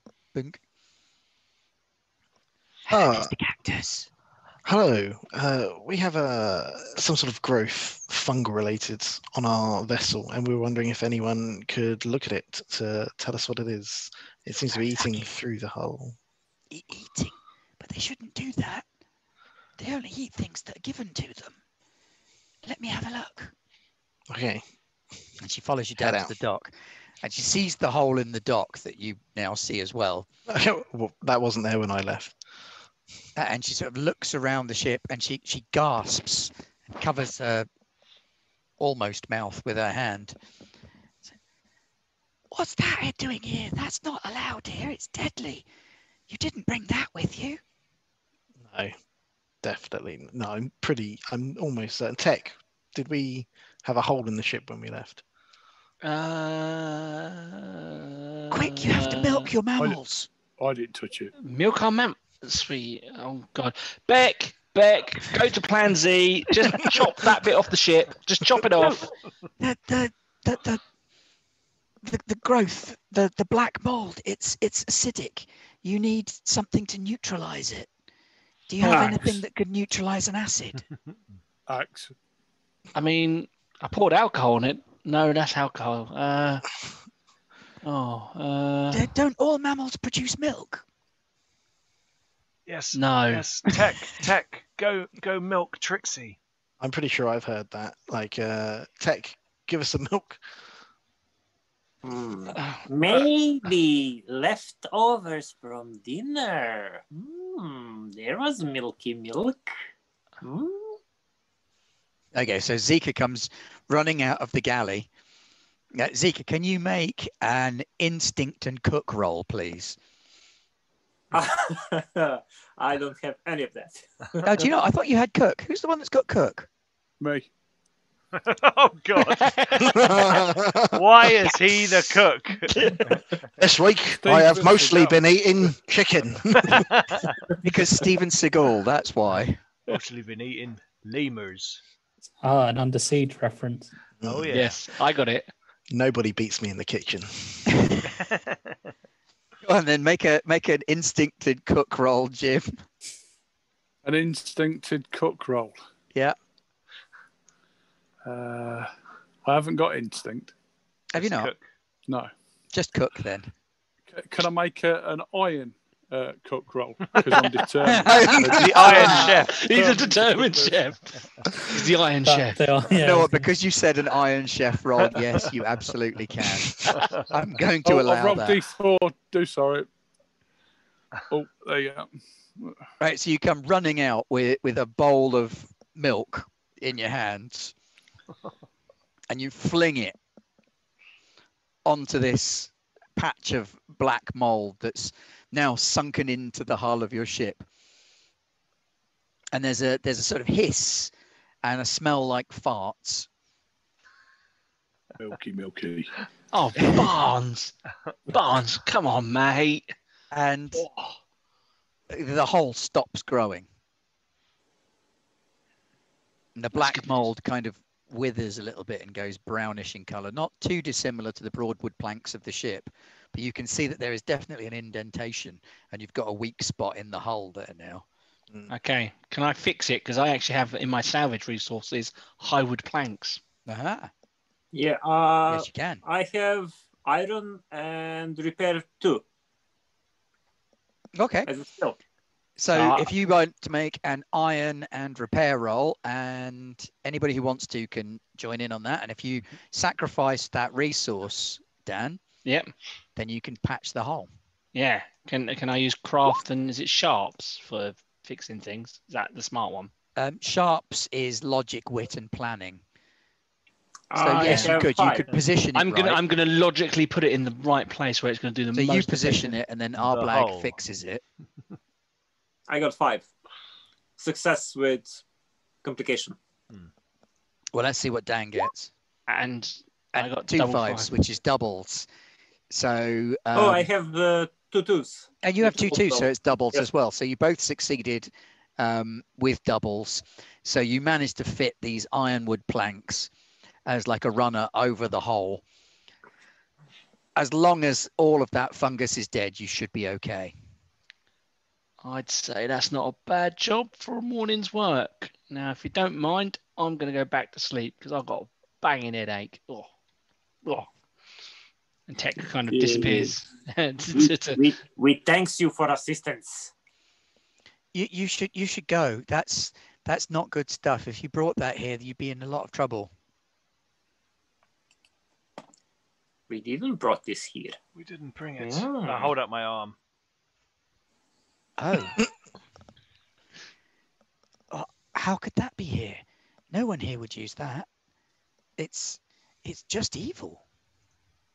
I'm going to convince her that we didn't bring her over. We're using sharps and negotiate. Go on then. Or at least I'm going to give it a good try. Pull 1. Oh, double 5. Double Like 5. a boss. I'm telling you now, we didn't bring that with us. All right? No, I suppose you wouldn't use it on your own ship. That would be Exactly. Wouldn't make much sense now, would it? Because No. we are out in the middle of nowhere. We're stuck in a mushroom palace. We don't You want to be should check stuck. for stowaways. Monastery. Monastery, sorry. Place of Search the ship. mushrooms. I'll Search go the off. ship. Good idea. Good idea. Guys, search the ship. I have got to go have a drink of something. Not milk. You haven't got any of that left. I'm going to get really close to her with part of my face that's going because does the little one know who uses this stuff? Hmm? Only very bad people. Mm. Do you know of bad people around here? What about Nobody bad here. Everyone here is good. what about? Do you want to make cordyceps? a kind of a finding outy secrecy roll? I'm really specific with my role names, aren't I? Yeah. What have you got that might be useful for finding out secrets from someone? I would guess that would be Instinct veils. and gather. And gather is for stuff. Okay. So it'd be like veils and negotiate, or veils and outwit, maybe. I have outwit, but only outwit. I have Well, tides give that a go. and outwit. Just outwit. That's 1d6. 5. Not bad. So success with complication. Well, There is one person who's a bit mean. Tells us who this person is. Agaricus. He works in the tree usually, and he's not very nice to the novices. In what way? Not Agaricus rotundus, Agaricus bisporus.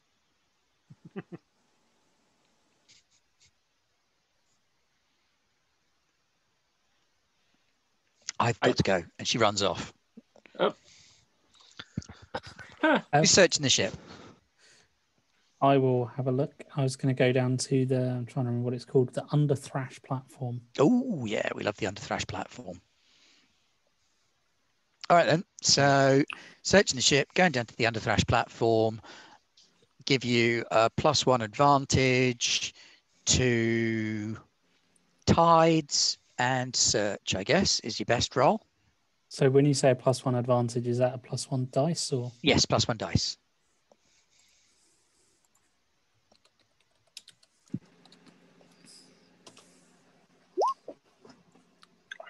So success with a complication.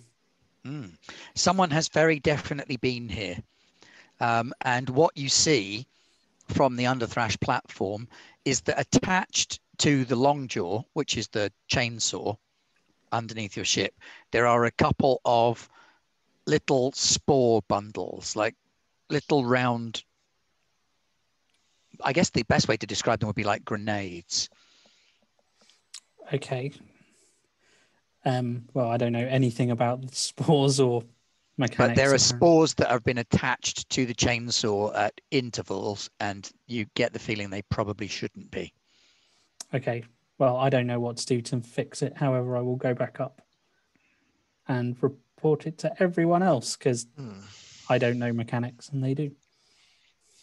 Can I use scavenge skill to dislodge them safely and use them at the time I find appropriate?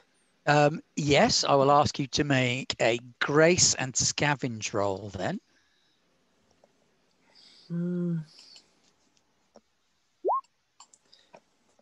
A 5, a 4, and a 3. Okay, so you managed to salvage 3/4, well, 3 out of the 4 little bundles that are attached to the Longjaw. But when you go to get the last one, which is the furthest away from you, and you're kind of clinging onto the underside of the ship as best you can, the last one, when you grab it, it drops down into the tree below you, the tree line below you. And as it hits one of the leaves on the ivy down below, it breaks open and little black mold spores puff out in an almost perfect circle and start eating their way through the ivy. Ooh, nasty. Can I go under the ship where Arblag is and look around? I want to try and see if I can sense anyone looking at us, if there's anyone under there hiding. Yeah, absolutely. So I have wave walk. Oh, that's useful. We're looking more for sort of veiled and sense. Instinct. Instinct and sense, yeah, that'll do. Okay, so I've only got instinct, so it's just a 1. Okay. Ooh, look at that bad boy there. 6. There is definitely someone observing you. You can't see them, but you know they're there. You've felt this sort of presence before. This is someone staying around to observe their handiwork. They want to make sure that the job they've done goes off well. And there's a sort of sense of anger and annoyance coming from them. Can I stealth into the tree? We're being watched. Can you what, Pete? Can I stealth into the canopy rather than on the ship? Can I get down into the natural environment to get in a position where I can view and see if there's anyone around? Yes, you can. Veiled and stealth, really, I Yep. suppose. And I'm Or going to use veiled my and climb. camouflage mottle this time. Ah, now it will come into effect. Yep. What does that do? Give And me a meanwhile, I'll just really lean close towards Mayhew and like, who's watching us and where? Ooh, look at that. And No. you almost slide down the side of the ship. So subtle are you at creeping into the canopy. To be fair, I mean, here's a mushroom next to a mushroom And it- monastery. Doubles as well. So as you creep down, you notice the perfect hiding place to observe the ship from, in amongst the wood. And crouched in there, there is a gal wearing monastery robes, but he's got like a telescope, a short telescope, and he's clearly observing the ship with one hand shading the end of the scope so that nobody could see him. Okay.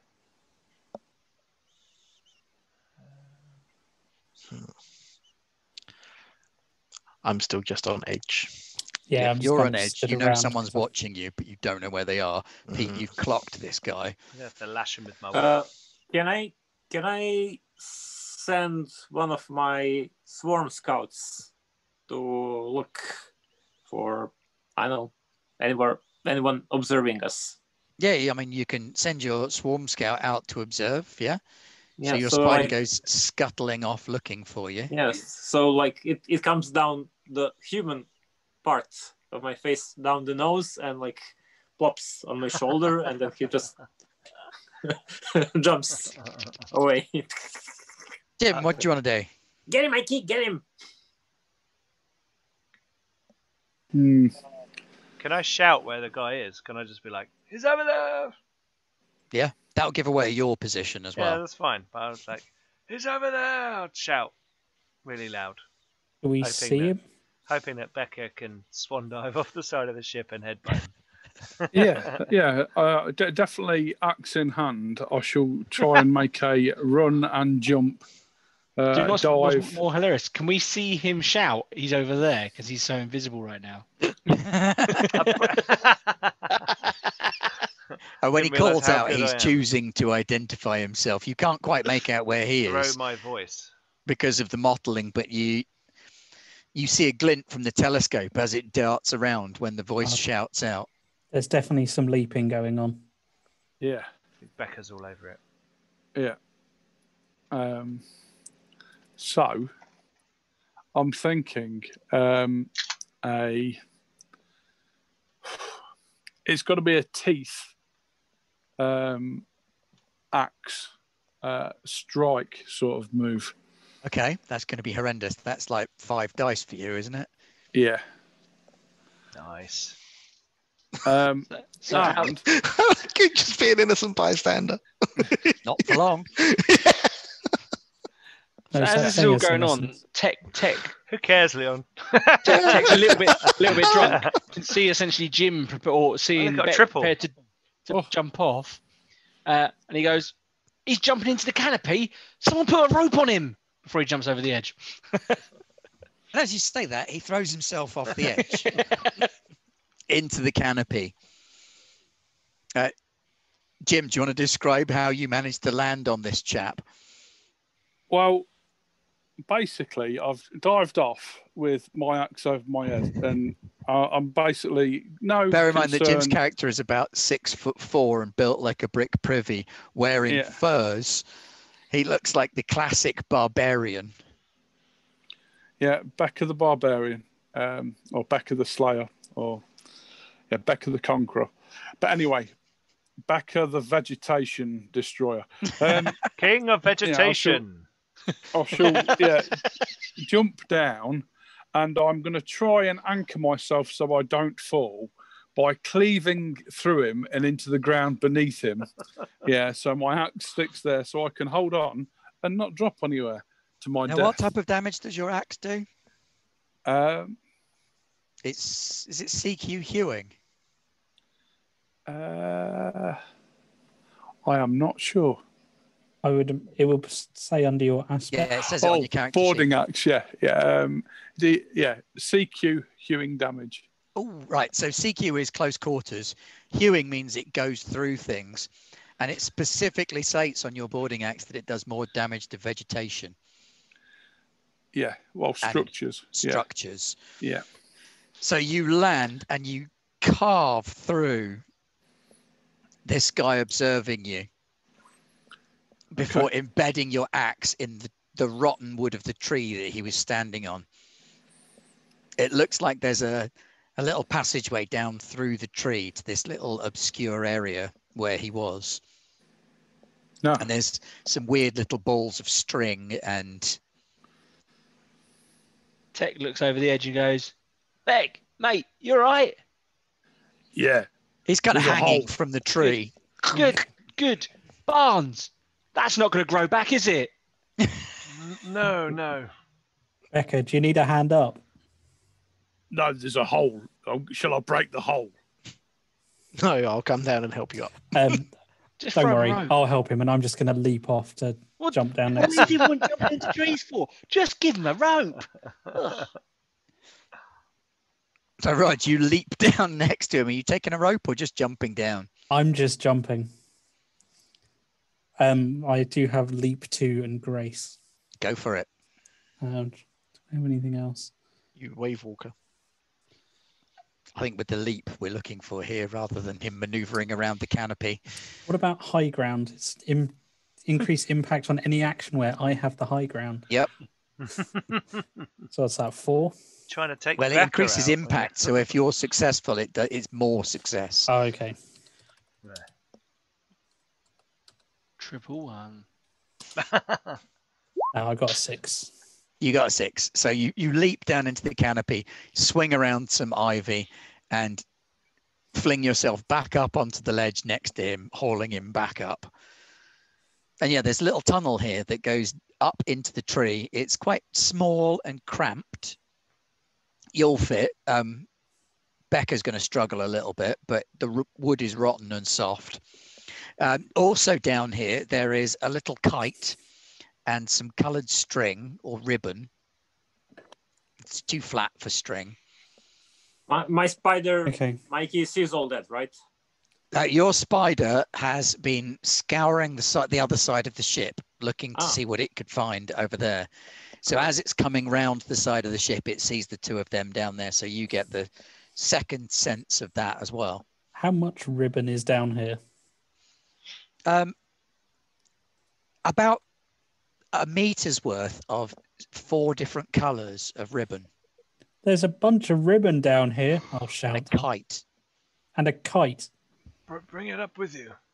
Well, like a kite you can fly. Check it for mold first. Yeah. Yeah, I'll have a look at Yes, it. I hope there is some. There is also a rifle. Sorry, I should have mentioned the rifle. Okay, yeah, the rifle. There's a rifle and a telescope. Yoink. So there is a breach action rifle and a telescope there as well. The telescope's got a bit of blood on it. Oh. Yeah, that'll wash off. Well, it's kind of black ichor rather than blood. A telescope could come in handy for someone that spends all their time on the observation post with no looking skills. Yeah. Okay. Becca, can you manage the kite and the ribbon? What, you want me to fly it? No, just bring it back up to the ship. I'll check the tunnel. Is I'll it check not the flying tunnel. up near the ship? Isn't Oh, there- this thing here. Yeah. It's only a little kite. It's not like a man-sized kite. Oh, okay. You know, you can get those. It's an option for attaching to the ship. You can get like a giant hang glider kite that you can deploy from the top of the ship. Oh, cool. That's If I awesome. get want this one. up in the air, will it carry my weight? This No. one, no, it's only about that big. No. And I'm just going to start. It would carry your scooting up weight the all the tunnel. way down into the darkness under the eaves. Can I have climbed up? Can I have climbed up to the ship now, please? Yes. I'm going to kind of climb up the tunnel, but kind of every now and again, kind of pushing my back against the roof of the tunnel to kind of It's make soft it a bit. and bits of it flake off as you go. Yeah, basically, I'm there's- trying to make it a bit broader for Becca. Oh no, 'Cause I I'm just throw Tech's throwing a rope down for Becca. I'm very good at climbing. So you make your way back up through the tunnel, and it leads up into some sort of soft wooden, almost cellars beneath the monastery. And there's a couple of Gao sort of in there, and they look quite surprised when you appear. One of them says, "Excuse me, where have you been?" Oh, just under the canopy. And where is Brother Agaricus? Not Rotundus, Bisphorus. Who? There's two of him now. Oh, did you come up the tunnel behind me, Becca? Oh, sorry. Oh, Yeah. I'm taking care of the kite. No, I'm just gonna. I've no idea who that is. He was working in the lower cellar. Did you pass him? No. So convincing. No, I genuinely. No, you didn't pass him because you have no idea who he is. You've not I lied. don't know who he is. No, I'm genuinely not lying. You make your way back up out of the Yes. monastery and back around to the ship, carrying this kite. Becca, you noticed that on the kite there is a stylized drawing of a snake. A face view of a snake rearing up. Part of the Snake Watch. No, it's not Snake Watch. Your Snake Watch. Oh, Sequoia dudes. No, Cult. they're the police. Strange cult. Strange cult. Chaos cultists. You make your way back onto the ship. We get to set off. We're happy think we there's no should more go. mold. Sorry, well, are we all just going to glaze over the fact that we just chopped a mushroom in half? it's only a mushroom. I beg your pardon. I was going to say, Barnes is only a mushroom. We're not cutting him I'm in a half. Gao, not a mushroom. I mean, No, you look that's like a gal. mushroom. That was a mushroom. I don't call you a chicken nugget, do I? No, like I said, you're a gal. That was a mushroom. What did he have on him? Did he have anything? What was he doing down there? You can see the rifle. It's not Yeah, a yeah, subtle it's thing. Oh, yeah, slung I can over see- my back. Hmm. He had this, I'll kind of say, nudging it. And also, got something to help me look out for things a bit better. I'll say, producing the telescope from Finally. inside my jacket. Have you ever Did- used did one of we- those before, pointing at the gun on your back? It can't be that hard to work out. Oh dear God! Did Everyone he stay have? clear. Did he have those lower mushroom growths that can be eaten? No, he didn't. I do. Damn I've it. no idea. I've no idea. I think Have Becca one of mine. removed him. Had a kite. Oh, Becca, that's a pretty kite. What's that drawn on it? Don't know, but I'm going to see if I can hit with it next time. Yeah. See Okay, what sort of damage I'll do. I mean, that sounds great, Becca. Great plan. Can I just have a look at it first and then hit whatever you want with it? Yeah, you can do if you want. Okay, Have I'm you- gonna have a look at the kite and then I'm gonna see the snake on it. Guys, is this the thing we're looking for? Oh, Big angry We're snake. not looking It's a for drawing of a kite, big Tech. angry snake. Yeah, we're looking for a Tech, big. we're not looking snake. for kites. No, I know that, but we're looking for a copperhead snake, right? Yes. Big ugly maybe, thing. Maybe he worships the snake.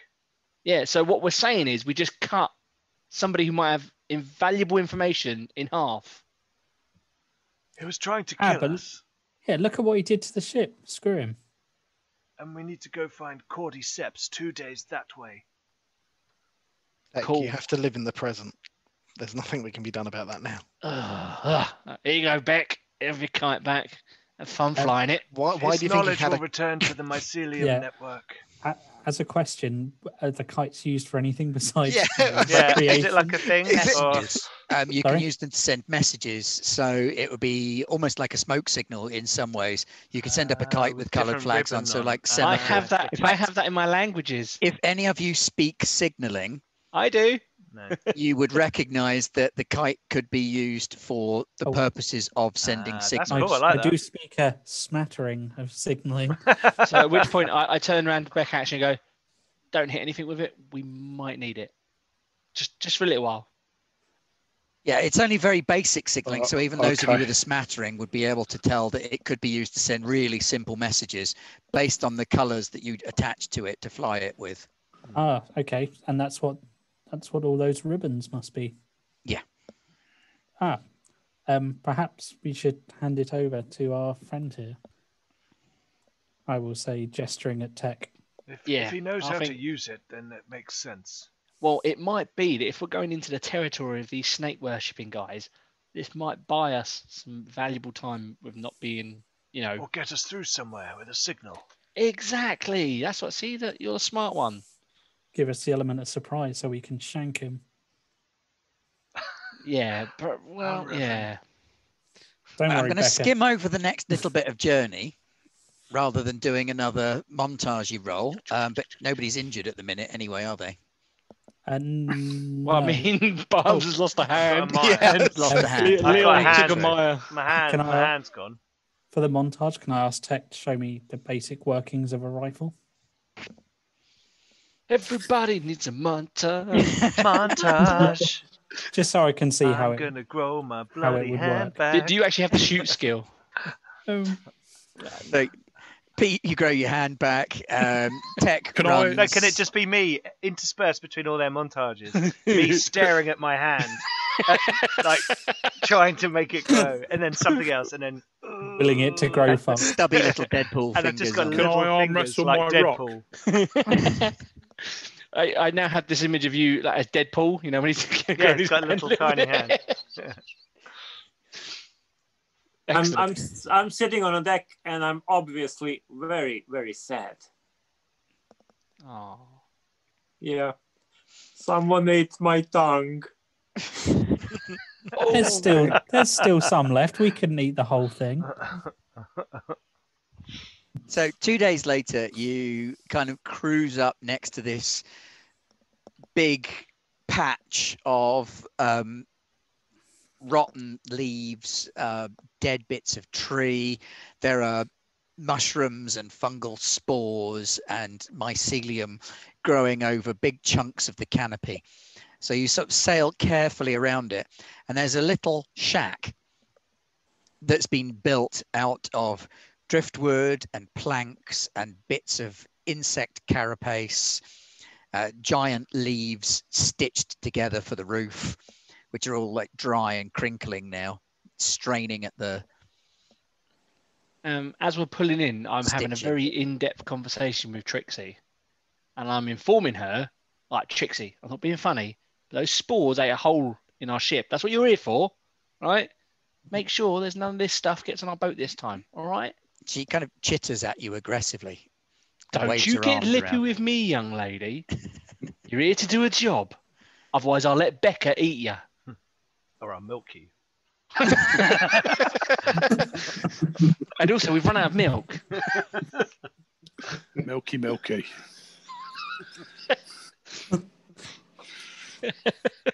So, yes, I've given Trixie instructions to eat anything that gets on the ship. But maybe not the horrible acid mold. Acid mold. Yeah. Hey, rather Trixie than my ship. Or our ship, sorry, our ship. So we have more lemurs, it's fine. Yeah, but she's the matriarch. But lose the dominant female and they'll all run crazily. Yeah, they'll Okay. run amok. Hey. Oh, fine. Trixie, Felix, send one of your Felix, underlings thanks to for do it. following.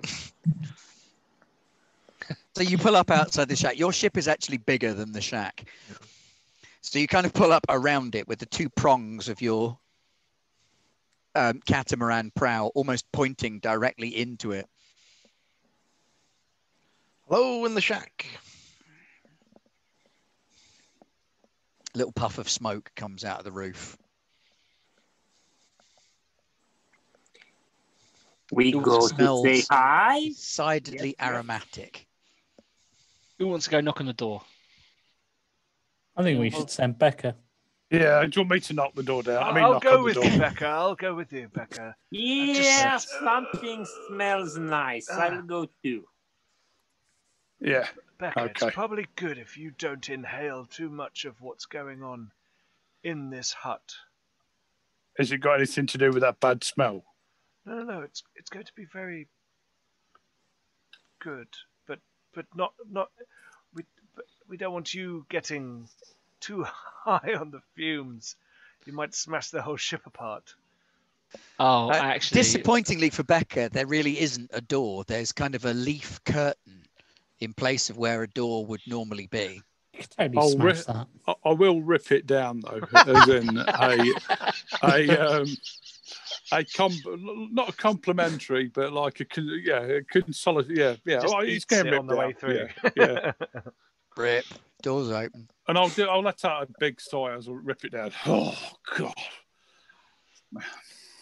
And inside this tiny little shack, there's loam on the floor. There's a pile of insect carcasses, some of which are the size of dogs, in this room. All of which it looks like the heads have been sort of popped open and the brains are missing. And then sat in a corner near a very, very small fire. Fire is very dangerous in the Wildsea. Trees react quite badly to it. Not in that they burn down, in that they grow quicker, often when burned. It's a bizarre side effect of the Wildsea. Oh, cool. But sat next to a small fire is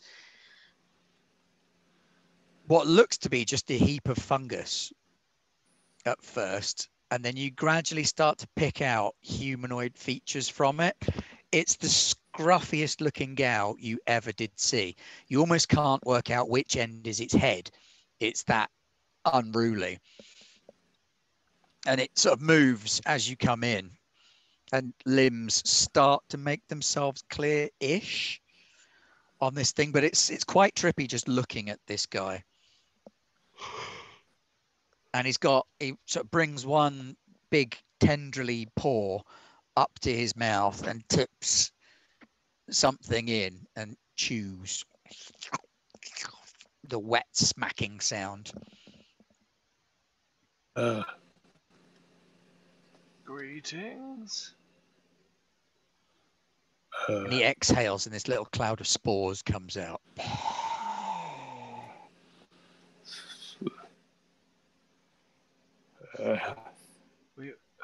What's that? We've got. Don't look at it. Don't look at it. Don't. That's my dinner, says this big mound. I'm going to invoke my Psychomantium ramblings, mycelium ramblings, as a spell, and I'm going to talk to him through the mycelium network. Oh, discovery, what hast I'm going to do a backflip, and we're in a room together doing Amdram, surrounded by bright light. No, and if your plan fails, just tell me and I'll pick you up and throw him at him. Okay. I will commune with him. His eye blisters kind of pop open at random on his face. Nice. And the susurrus of whispers through the mycelial network strikes a chord and he responds in kind. And a message sort of darts back and forth between you. You have a conversation that lasts months in the space of seconds. You speak and exchange knowledge of rot and decay throughout this area. Oh, yeah. And you become aware in very short order that there are a bunch of cannibals living not too far from here who have been making sacrifices to Kizil-Ekem for many, many years now. And they believe that by doing so, they have tamed the beast and one day will ride it to victory against the people of the mountain. Do they have like these weird long hook things that they have? I say send men to summon worms. Okay, ardent cannibals, you say? Great, we can go trade something with them for knowledge. Yes, there are ardent cannibals living nearby who know something about the snake because they believe they will ride it to victory and they've been making sacrifices to it. Mm-hmm. Okay. When I come out of the mycelial Trance. network, I think we should leave before anything untoward happens. I've communed with him, and he has passed on information. There are some of your people, Becca, that we must go visit and talk to. And these the Beckons cannibals. Becca over. Don't go. Yeah. Don't. Watch out. And he reaches up don't let under him his touch you. armpit, and there's a popping sound, and he hands you a little red and white spotted toadstool mushroom. and his eye blisters kind of all blink on one side. A gift from Papa Nurgle. I'll try and push it into one of his eyes on that side, really gently, like yeah. And he points at your mouth, like starts doing this on your lip, like. Is this some sort of mating I thing? think we should go. Or maybe we should stay. I'm quite interested. I'll caress his mouth. His mouth, you think, is kind of underneath. And as you caress his mouth, you get a little bit of I don't know, it could be wasp, could be maggot brain on your fingers.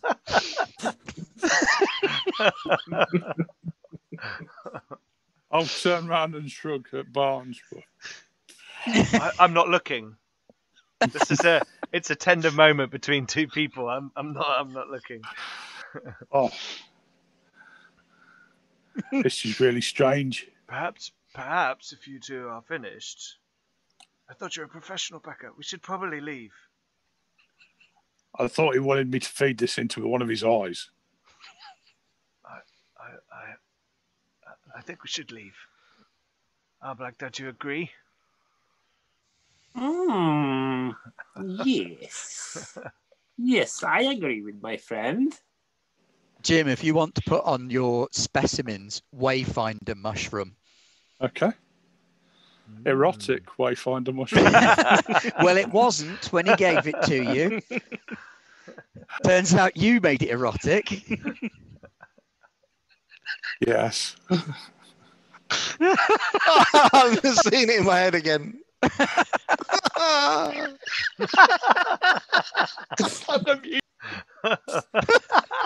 Well, we've broken down. He's had to mute himself. Erotic Wayfinder mushroom. Yeah, that's the boy.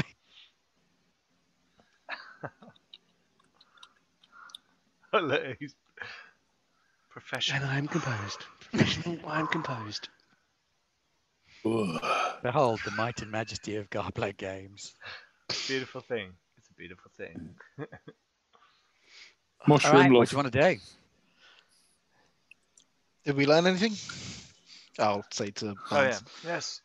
yes. When we go back, I'll be like, I communed with him, and there is a group of your people, of Ardents, of your people. I'll say, gesturing at the humans, nearby who offer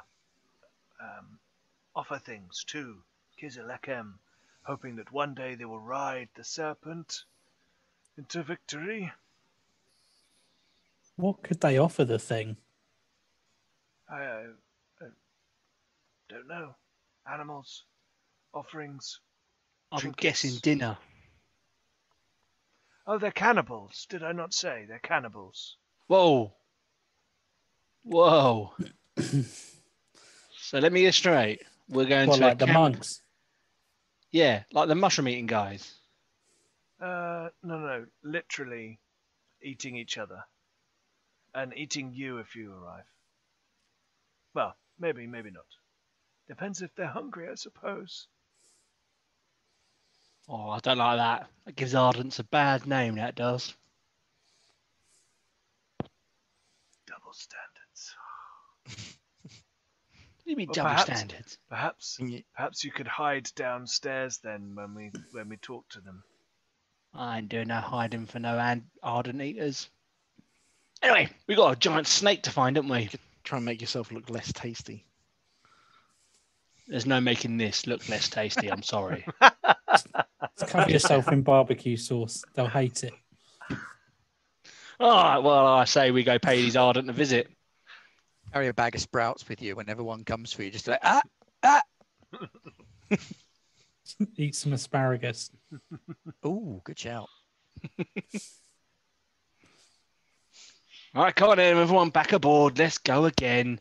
Let's go. Okay. So, Pete, if you're going to navigate for this, it will be a tides and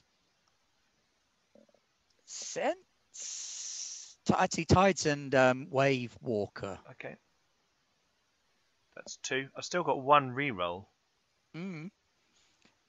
You do know Got a 6. that the mushroom that Jim's got might help you find your way, but that it wouldn't work on your physiology.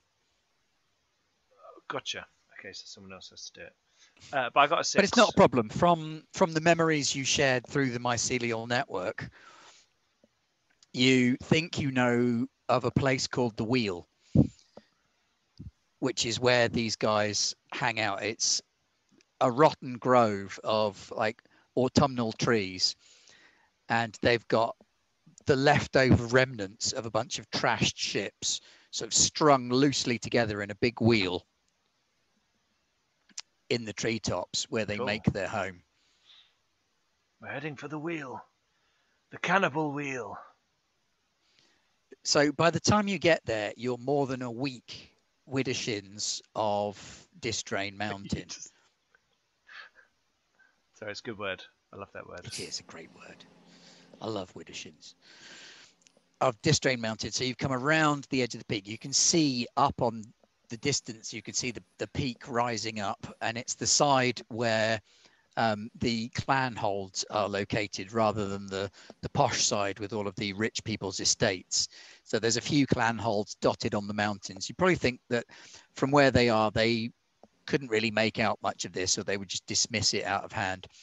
Because the wheel, despite its grandiose name, is actually not that impressive.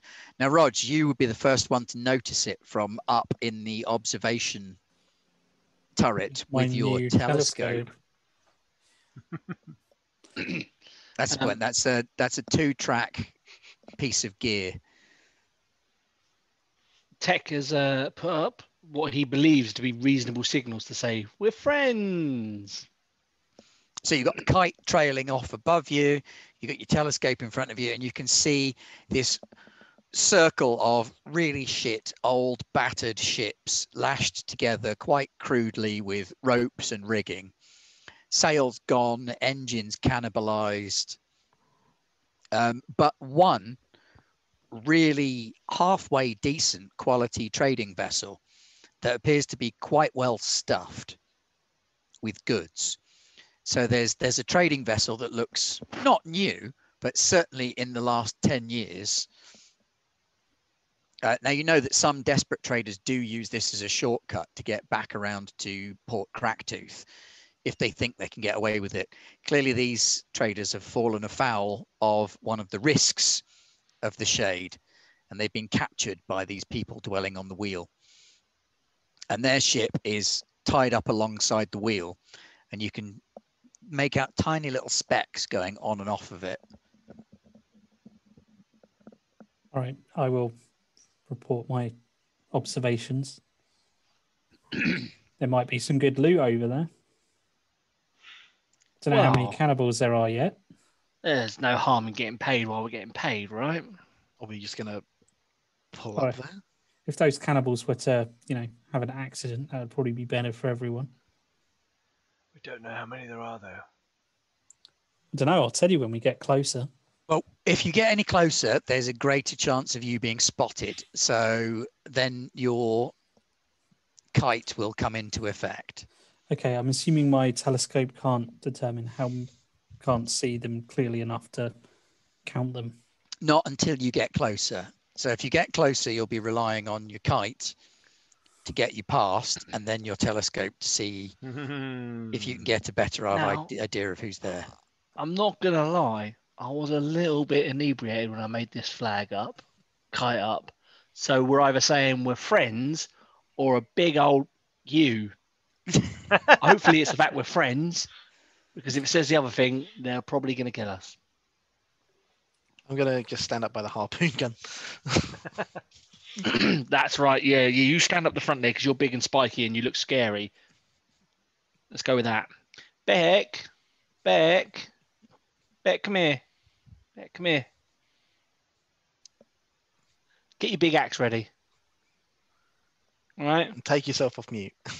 And take yourself off mute. What? Beck, have your big axe ready. Might need it. Might be some smashing to be done.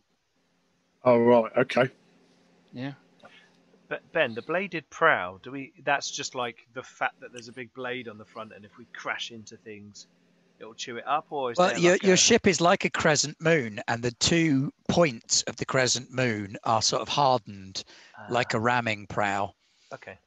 so that you can Gotcha. cut through the trees as you're going along, Mhm. but also you can use it as a ram Sure. should you need to. Okay. So that works more in sort of ship-to-ship combat. That would be massive impact. You mean ship to will? Qualifies. Yeah. So I have a plan. What we're going to Oh, do, God.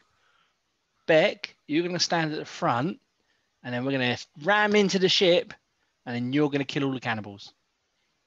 Does that sound like a fair plan? Is everyone happy with that plan? Yeah. Perfect plan. Yes, Is that not sounds risk excellent. damaging our ship? Nah, we got the spiky bits in the front, right? Be fine. It is literally designed for that. All Yeah. right. Remember, this thing was designed to hunt a giant snake the size of a train. Could we pretend to be cannibals? Or could Could you we say guys pretend to be hello? cannibals? Could one of you be chewing on the other one as we approach? I can chew on anybody you want. Give Revan a nibble as we get closer and see if they spot you. I will cut anyone trying to nibble on me. It's not real, Revan. It's not really going to bite you. I mean, back. I don't really, care. But you never know really with bite. Becca, do you? It's true. Well, I mean, we can try we're going to get close approach, but I think we should go for we're going to We surprise should them. have this as a And plan B, I think. Plan A should be let's be friends. Plan B is send in Becca. Seems That's to why be it's our plan B. standard plan B. Plan B for Becca. So Fair enough.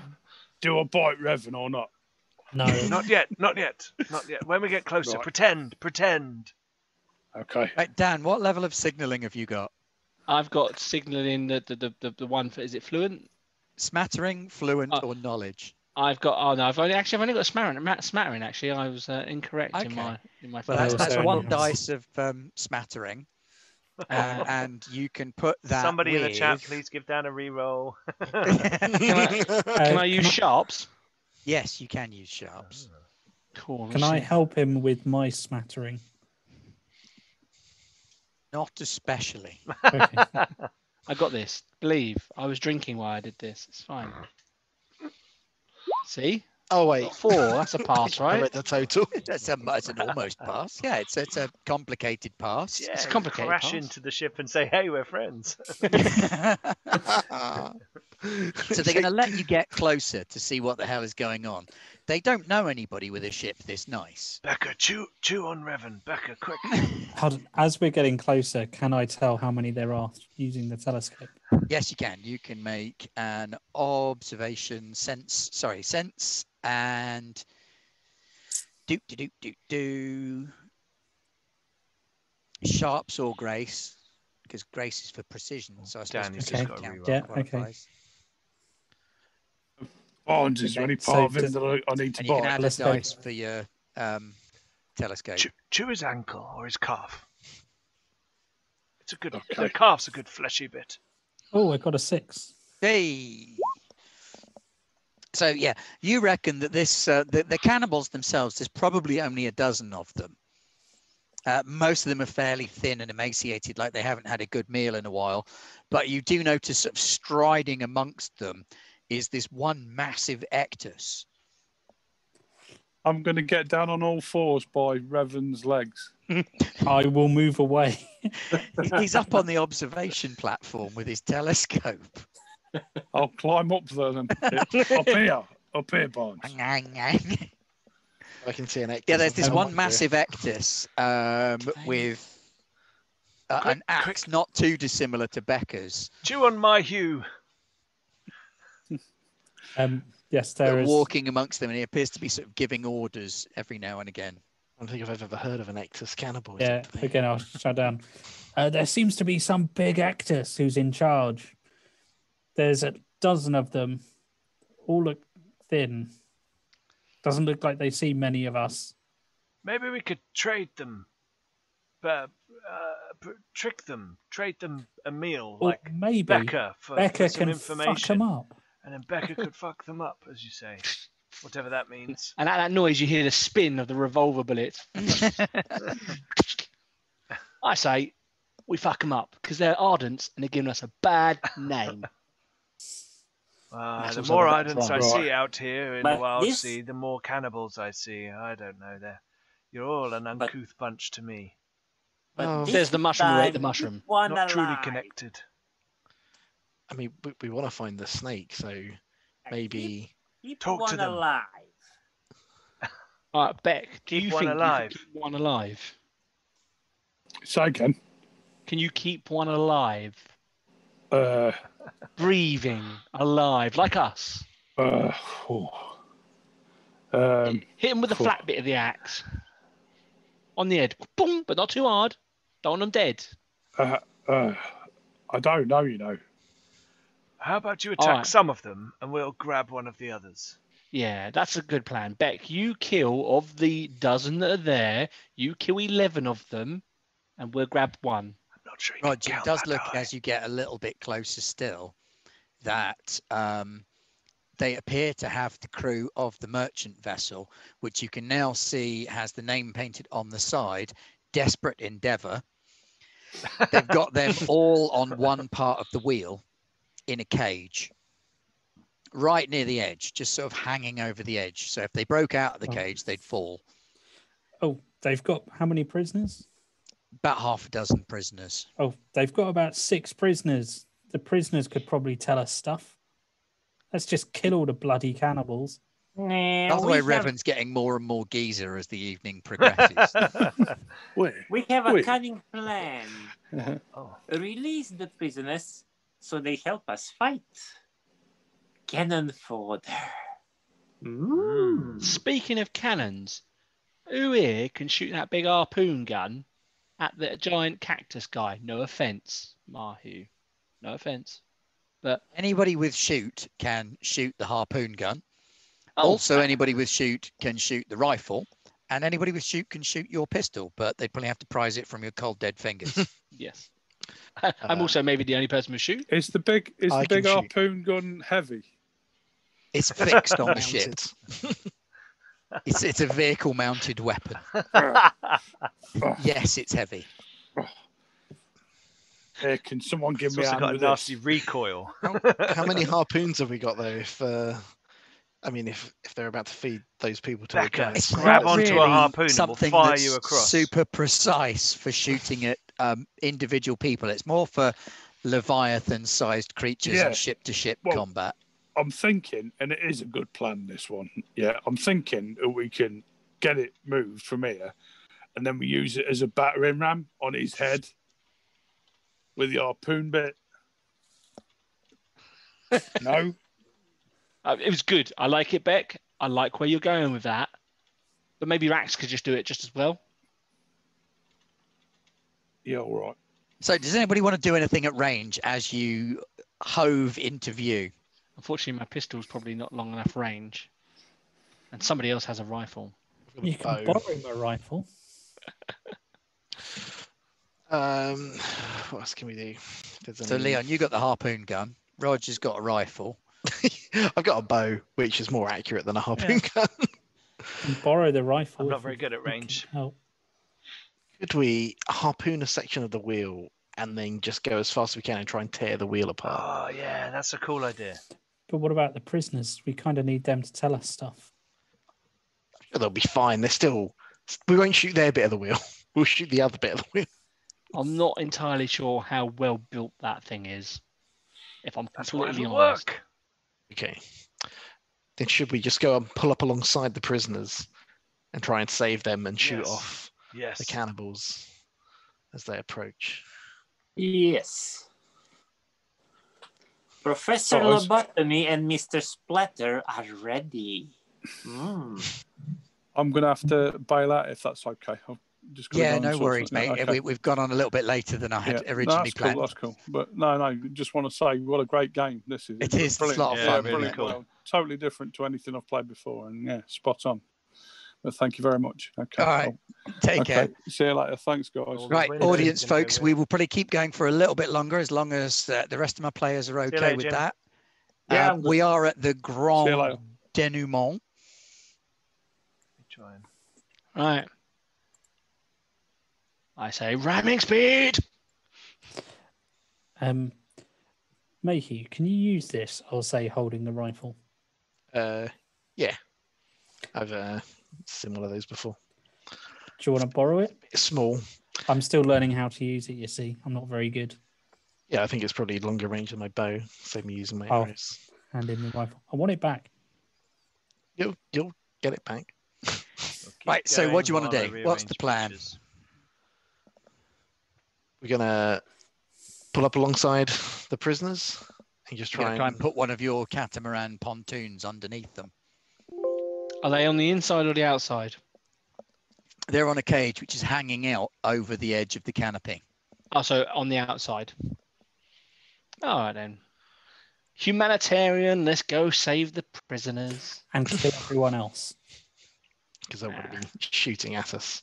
Yeah, that'd be grand. Who's steering? Not me. I'm terrible at that. I can steer if you want to be ready to shoot him.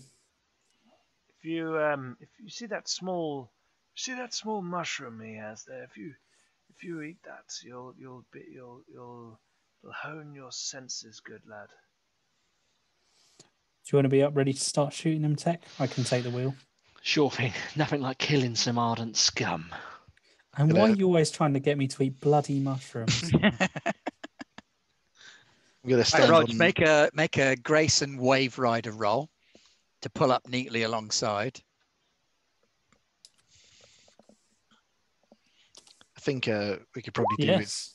someone Ooh, with nicely done. spider powers to be able to maybe get into the cage to help maybe unlock things.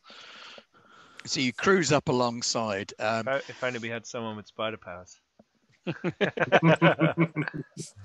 The pirates at this stage, some of them have started to get into little skiffs and start powering them up to come chasing round near you. One of them is firing a harpoon gun at you. Ooh. What, our ship or someone it on. At specifically? At your ship, yeah. So he fires a harpoon gun at the ship, and as you're cruising in, it kind of stops you being able to pull up. The rope tightens and holds you just back from the cage. So you can see the cage, but you can't get underneath it. Another one appears to be going to open the cage. Wait, 2 seconds. I haven't got the stream up. I've just got Twitch open Don't- and I've just yeah, got the don't holding worry. screen. The holding screen is on while I rearrange all the camera, all the video, Okay, sorry. because everyone's moved around. So But everyone can hear us. So the skiff's a lot smaller than we are, right? Skiffs are a lot smaller than you are, yeah. Can I just kind of try and pull Give it a bit more juice. go in anyway? Yeah, just go give it. Oh, you're being held on the wheel. The harpoon gun is mounted on the wheel. This sort of ring of ship Can I- carcasses. Yeah, I have ancient glass, so can I use it to cut the? You want to climb out and start hacking away at the rope on the harpoon? Yep. Yeah, absolutely. How Yeah, close are we to the actual structure of the wheel? Very close now. Close You enough can for me to just see leap across the gap. individuals. Not leap across the gap, but shoot across the gap. Okay. I'm going to So, shoot across the Leon, gap. you're with the rifle, aren't you? Yep, I will. So there's also take one sh- guy who's running towards the prisoner cage. Okay, yeah, I'm going to try and trail along on him. Okay. Grace Uh, and shoot roll. So hang on, let me go. Where's my with a bonus die for the rifle. My shoot is 1, bonus 1. Oh, yeah, okay. I won't cut for aim because I don't have enough. So 2 dice. Ooh, kapow! Ooh. You wing him successfully as he's running towards the cage. You take out his leg and he spins and drops. The rifle's got quite a powerful kick to it, and he goes down. You think he was probably going for a lever that would dump the contents of the cage into the canopy. Okay. Dan, the rest of them are now joining in on the process of running towards where you are, except for the ones that are in the little skiffs. So you've got 3 little skiffs who are all cruising around you. All right. And then you've got a couple of guys still on the wheel. Okay. I am going to shoot the nearest guy on the wheel. And I'm going to be like, "You ardent scum, you give us a bad name." And that's one of my drives to give myself an extra bonus dice. So I now get 6 dice. Ooh. Oof. Are you going to cut for impact? No, because I'm also going to activate Thunder for one. It's a 4-track thing. So it makes any successes better. There we go. And I got 6 with double 5 as well. 6 with a double and Extra thunder. impact from Thunder. You fire, and one of them is fired back off the wheel into the hole in the middle between the ships. You hear him scream as he goes, "Ah!" as he plummets down the inside of the wheel. That's right, you ardent scum. Ah, yeah. Ah, what? Yeah. Roger, what do you want to do? Sorry, just to let everyone know, I have rearranged the faces. Apologies to everyone for putting the holding screen up, but it would have just been a bit of a mess of screens, so it's all back. Consummate professionalism here.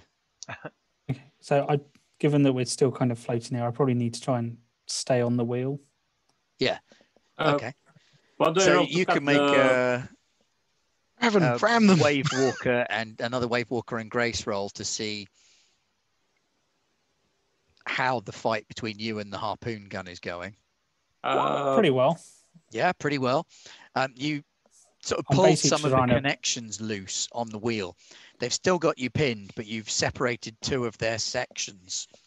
So the wheel has become more of a string and it's become less stable. Meanwhile, Zika, if you want to make a Grace and Climb roll. Mm-hmm. Let's do this.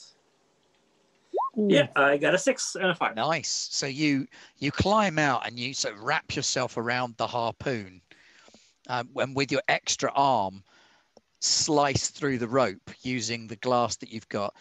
Please sacrifice the ancient glass as slicing through it, and the snap of the harpoon rope breaks the connection, and your glass goes flying out of your hand. But the ship is broken free, and you cruise it round, Roger, as you pull loose, opening up the wheel even further. Pete, what do you want to do? I'm really a close quarters kind of guy, so I'm not sure there's a lot I can do right now. Can I see any exposed bone anywhere? What's happening to the prisoners, sorry? The prisoners are locked in a cage. Yep. I thought, are they trying to get them out of the cage? They're trying to get underneath the cage so they don't get dumped into the canopy. What you can see is that one of the cannibals has like a big bird skull on one of his shoulder pieces, which you're pretty sure is definitely bone. Okay. And is it attached to him? Yes. Yeah, I'm gonna pull out the hexed tooth that I hold, and I'm gonna attempt to levitate that person by the levitate and control exposed bone with my hexed tooth to try and lift it into the air, and then drop him over the side of the thing into the Wildsea below. It sounds like an iron and What's a good skill to go with it? Hunt. Yeah, okay. Iron Hunt.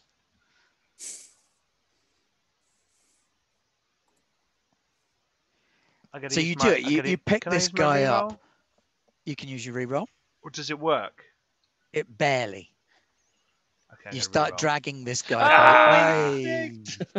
There you go. You start dragging him by his shoulder blade, and then you kind of squeeze in on the tooth and concentrate harder, and drag him, kicking and screaming, trying to unbuckle his shoulder pad off the edge of the wheel and down into the canopy. A few mushrooms bloom on my shoulder. It's pretty scary. Sounds like something a spy would say. Yeah. So Okay. are we underneath him now? You pull underneath the prisoners now, yeah. So you can walk out along the wing. I say, are we abutting the wheel as well? Yes, you're abutting the wheel, so you can walk out along the wheel and get either to the cage or to the wheel. I was going to say, I'm going to jump up onto it because you said the other guy was going for a lever. Yeah. So I'm going to jump up on the wheel and pull said lever to drop them onto our boat. I feel like I'm going to know that he's about to try and open up the bottom of the cage. So I'm going to try at least position myself to catch one or two of them as they fall. Yeah. Isn't that more dangerous for them Yeah, I for was you to be gonna say, underneath is that them? wise? I am quite spiky. You are quite spiky. But I didn't think about that before I said it. I'm quite spongy. I'll go over as well. So I'm going to like leap up and like, and like really bad like action hero roll across the decking. Don't worry, guys, we're here to save you. And I pull the lever and drop them onto our boat. Okay. Be terrified. Don't worry, we're here to save you. As we pull the execution lever. Right, make a grace and something athletic-y roll. I have. What about Grace and Scramble? Because I'm not that. Oh, that'll do. Yeah, Grace and Scramble. Perfect. Grace and Scramble. And can I use my mechanic arm as a bonus for pulling the lever? Yes. Oh, what else is... Oh, come on. If there's going to be a use of a mechanical arm, it's for pulling a lever, isn't it? If you fail double, the lever is mechanical. No double. I assume I have a reroll. Oh, I do have a reroll. Oh, thank you. Lovely. From like half an hour ago. Yeah. Oh, that's lovely. Yeah. Hey. So you yank on the lever, My giant mechanical arm. and they drop out onto the wing of the ship. Gather them up. Wunderbar. And you gather them back into your ship. What do you want to do? Get below deck. Shout at them. Get them to run along. Where is How many the more serpent? cannibals are left in the wheel? The serpent comes. If there's no sacrifice, the serpent comes. Oh, Perfect. brilliant. Okay. We probably shouldn't have been throwing them overboard. I assume you are the sacrifice. Yes, we were meant to be. Okay. Get us out of here. Help us. Yeah. We need to slay the beast. The beast will be coming if we can warn the others. We could tell the settlements. Or we Or can we could slay the ram beast it. when it arrives. Do we We're pull still away? harpooned into the wheel, aren't we? Yeah. So No, the harpoon to the wheel has It's been cut. broken. Yeah, I'll blow on it. Cut it. okay. How many cannibals are still around? There's 6 in the little skiffs, and then another 4 on the wheel. Although the 4 on the wheel are retreating to the farther side of the wheel to get away from you. How many skips are there? There are 3 skiffs, 3 skips. each of which has got a driver and some kind of maniac with a weapon. Okay, so I'm still where that harpoon is, and I'm going to try to shoot at one of the skiffs. Kind of the harpoon that you were attached by wasn't your harpoon gun. It was their harpoon stuck in you. Yeah, I'm there. Like I'm hanging and by one arm, and I have 2 more. And I have Mr. Splatter Oh, And you I have? want Yeah, to- you've got your gun, haven't you? Yes, and I want Okay, to fire shoot. away. Yes, I also Grayson, have shoot. harsh versus gangs and something. So can I apply that drive bonus? Yes, you can. So it could be iron plus black market Shoot. pistol. I don't Yep. have shoot. I have Iron, black market shoot, pistol. black market pistol, Nice. and a bonus from your drive. So that's 1, 2, 3, 4. D6. I've got a 6 and 2 2s. So Nice. yeah, are you shooting for the driver or the weapon guy? Driver. So you shoot the driver of one of the skiffs, and it careens out of control into the canopy, and you hear screaming from down below. Yeah, can I use the twist that he gets to like for the skiff to hit another skiff, perhaps? Yes, you can, because we're in the end game, and that's cool and dramatic. So one skiff hits another skiff, and the two weapon guys go flying out of the sides and fall screaming into the canopy. And the driver's shouting, "Witness! Witness! Witness me, shiny and chrome." I'm going to shout to Tech, get back on the boat. Just like kind of roll off the edge of the wheel onto the boat. And as Tech gets back on the boat, the trees themselves lurch a little bit. And there's like another wave that appears in the trees. And you didn't appreciate quite how big a Leviathan could be until Kizil bursts up out of the canopy, shooting straight up, nearly 50 feet into the air. A snake as big around as a train. There's Your the harpoon kids. gun is not going to be enough. Ramming speed. I have something I that have can an help idea. us." Yeah, I still have those two mushroom eating bombs. Can I use craft to attach it, both of them, to the harpoon so we can shoot it, and then they can eat at the flesh of the beast? Ooh, nice idea. Yes, Also, make. I have an ancient engine, so Tech, line this ship up for ramming speed, and I'm going downstairs I'm to already- strap it to the main. I was gonna say, Roger, Main I'm engine. probably I'm best at- on the harpoon. I'm on the helm, and Oh, you're I'm on the helm. already Okay, full so speed ahead at the snake. Okay. I'm Right, gonna run to so- the harpoon gun. Zeka, if you want to make a sharps and craft roll. Can I use I don't know, something? I have Grace's irons and tights. I have craft too. Yeah, I'll take iron then. Iron and crafts. Okay. And then +2 dice for the bombs themselves, using them up. So that's 5 dice. Yeah. A 6 Ooh. and 2 to 2. So you strap these things to the end of a harpoon. Now all you need is someone good enough to shoot it. Here comes your Actus friend. Okay. Oh, God. Right. We ready? Everyone else is ramming. I'm good to aim up. Yeah. Is the Leviathan right there? Yep. Oh yeah, Okay. I'm sailing right at it as fast as I can. Yeah, someone give Okay. Leon a reroll. Cool. So I've got. Can I go with sharps to judge the direction it's going? And just got a reroll. I've Yeah. All right. got hunt 2 or shoot. It should really be shoot. Wrong character. Okay, shoot 1, but my drive is bring down a Leviathan. Oh, yeah, that adds a dice. Oh, then. yeah, that's cool. And would you get a bonus for shooting a weapon, like such as a harpoon? Yeah, launcher? and you can have a bonus dice for the harpoon as well. Should have thought of that. So 4d6. Okay. And I'll just add, I have specimen venom extract. And I'll just pour it on the harpoon. Just splash. Just everything. Yeah, splash it go all the way. 2 5s and double.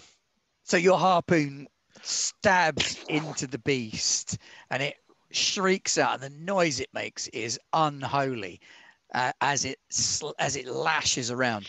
And you realise that well and good. You've definitely harpooned the beast, but the harpoons are all attached to ropes. You are now roped into the beast, but at the minute, not a problem because there is some slack in the rope as you're bearing down on it. Rog, could you please roll on the ships? Can I help him with my ancient engine? Your ancient engine would need a montage to be fitted. Oh, bum. Sorry. Never mind. I'm going to run down there anyway. I'm just trying. So roll 3 dice for the ship's speed, Rog. Isn't it 4? Didn't we establish that? Yes, sorry, 4 dice for the ship's speed, and you can add up to 2 dice for your shoot skill. Oh, you don't have the shoot skill. I don't have shoot skill. However, I have to make strike skill. my ancestors' wrongs. Well, there's an extra dice there then. So like a yellow barrel shoots along. Strike and making up for the wrong. So 6. Yeah. Whoa. We're being quite profligate with the adding extra dice things right now. I am going to sacrifice one to kind of really add more oomph behind the ram. Okay. So you're going to cut one. So you cut the 6, so that gets you a 4 and a 5. So you ram the ship, and with a juddering... I do not have re-rolls. Oh, hang on. Sorry. Am I supposed to have rolled another dice? Because I cut one of the dice off. How many dice did you have? 6. You rolled 6, but you rolled 5, so you sacrificed 1 dice already. Oh, sorry. No, you sacrificed the highest value dice. You sacrificed the highest... Oh, no, that's true. You sacrificed the highest value dice. So you got 5 doubles. So with a juddering crash, you slam into the side of Kizil Akem with the Hunter's Moon, gouging open huge tears in its flesh. Further down the body from where the harpoon has already penetrated, you can already see fizzing and bubbling in the flesh around the harpoon head. And now there's like blood and ichor gouting out from the side of the serpent. You have injured this thing catastrophically already. Where is its eye right now? Its eye right now is about 30 feet up. Oh, climb it. Tech draws his pistol, and as we're going to crash in, Tech opens fire with his revolver, and he's like he's aiming like hard. Okay. Are you going to cut for impact? No, I'm not, because I'm just going to add impact with thunder. So I'm going to use another. You could thunder. still add more impact. Remember, impact. Okay, you'd be going from normal to high. If you wanted to do Leviathan damage, you kind of need to cut for impact to go to massive. Okay, then I'm going to cut for impact then and do double. Yeah, so I'm going to roll 6 dice and I take out the highest one, don't I? Yes, you do. Come on. Did someone say I got a reroll a second ago? Yeah. You got another one. Yes. Yeah. And one more. I mean, I got some successes. 5. Look at that. So you take With a out double. 6, 5 and doubles. but you've got 5 and doubles. So it's a success with a minor complication. So you shoot with your pistol through the eye of a train-sized snake, and the eye just ruptures. Like, poof, there's a splash of ichor as vitreous humor sprays through the air, and the snake shrieks and comes crashing down towards your ship. I didn't think about that. I jump off the side. What can you do? A train is about to hit the ship. Yeah. Can I use Is there a way we use the get this out of the whisper way? to get us out of harm's way? I don't think a whisper's going to help you here. You're having a train scream. land on you. Yeah, I Is can there a whisper that's called locomotive power, and I don't know, something moves the ship out of the way. So Okay, you want to? Yeah, okay. You can use locomotive power. It won't completely save the ship, but rather than pounding it into the tree line, it might do something else. So it saves not the ship, but you. Yeah, okay, I'll use locomotive power whisper. Is there any Okay, way to get the ship out of the way? We just I have rammed scars. it. Yeah, you've just rammed it. You're kind of stuck in it, and it's collapsing on top of you. Oh, I know, but as in, using the momentum of the ship with the ram in it to kind of No, because the basically ram curve is it out the way. wedged in it. Your best bet at the minute is Zika sort of shouting at the engine and turbocharging things a little bit, so that as the snake hits your ship, instead of powering it down into the undergrowth as it hits, it snaps in half. And the two halves of your ship go kind of spiraling away. If everybody could make a grace and... I'm going to elect dodge. Dodge, yes, roll. That would be best. What about leap, to leap onto the I'll take leap. Got a thing? leap. Yeah. Cool. I'll do a leap. Climb. Can I use Scars Remember? The Wildsea teaches harsh but useful lessons. Yes, that one's the reason that's such a powerful stat. Oh, We've all jumped off the ship and hurt ourselves. I got 1, 2, 3. I You was got a trying one. to save a lemur. I got distracted. Oh yeah, Heck's a boss. Heck, effortlessly. as the ship folds up, Tech walks up the wing and then steps onto the snake. And as the snake plummets into the undergrowth, steps off onto a tree branch. I've got This, Revan. my friends, is why you drink. Revan throws himself off with a grappling hook and swings out. I've got grace only, so I've got 2.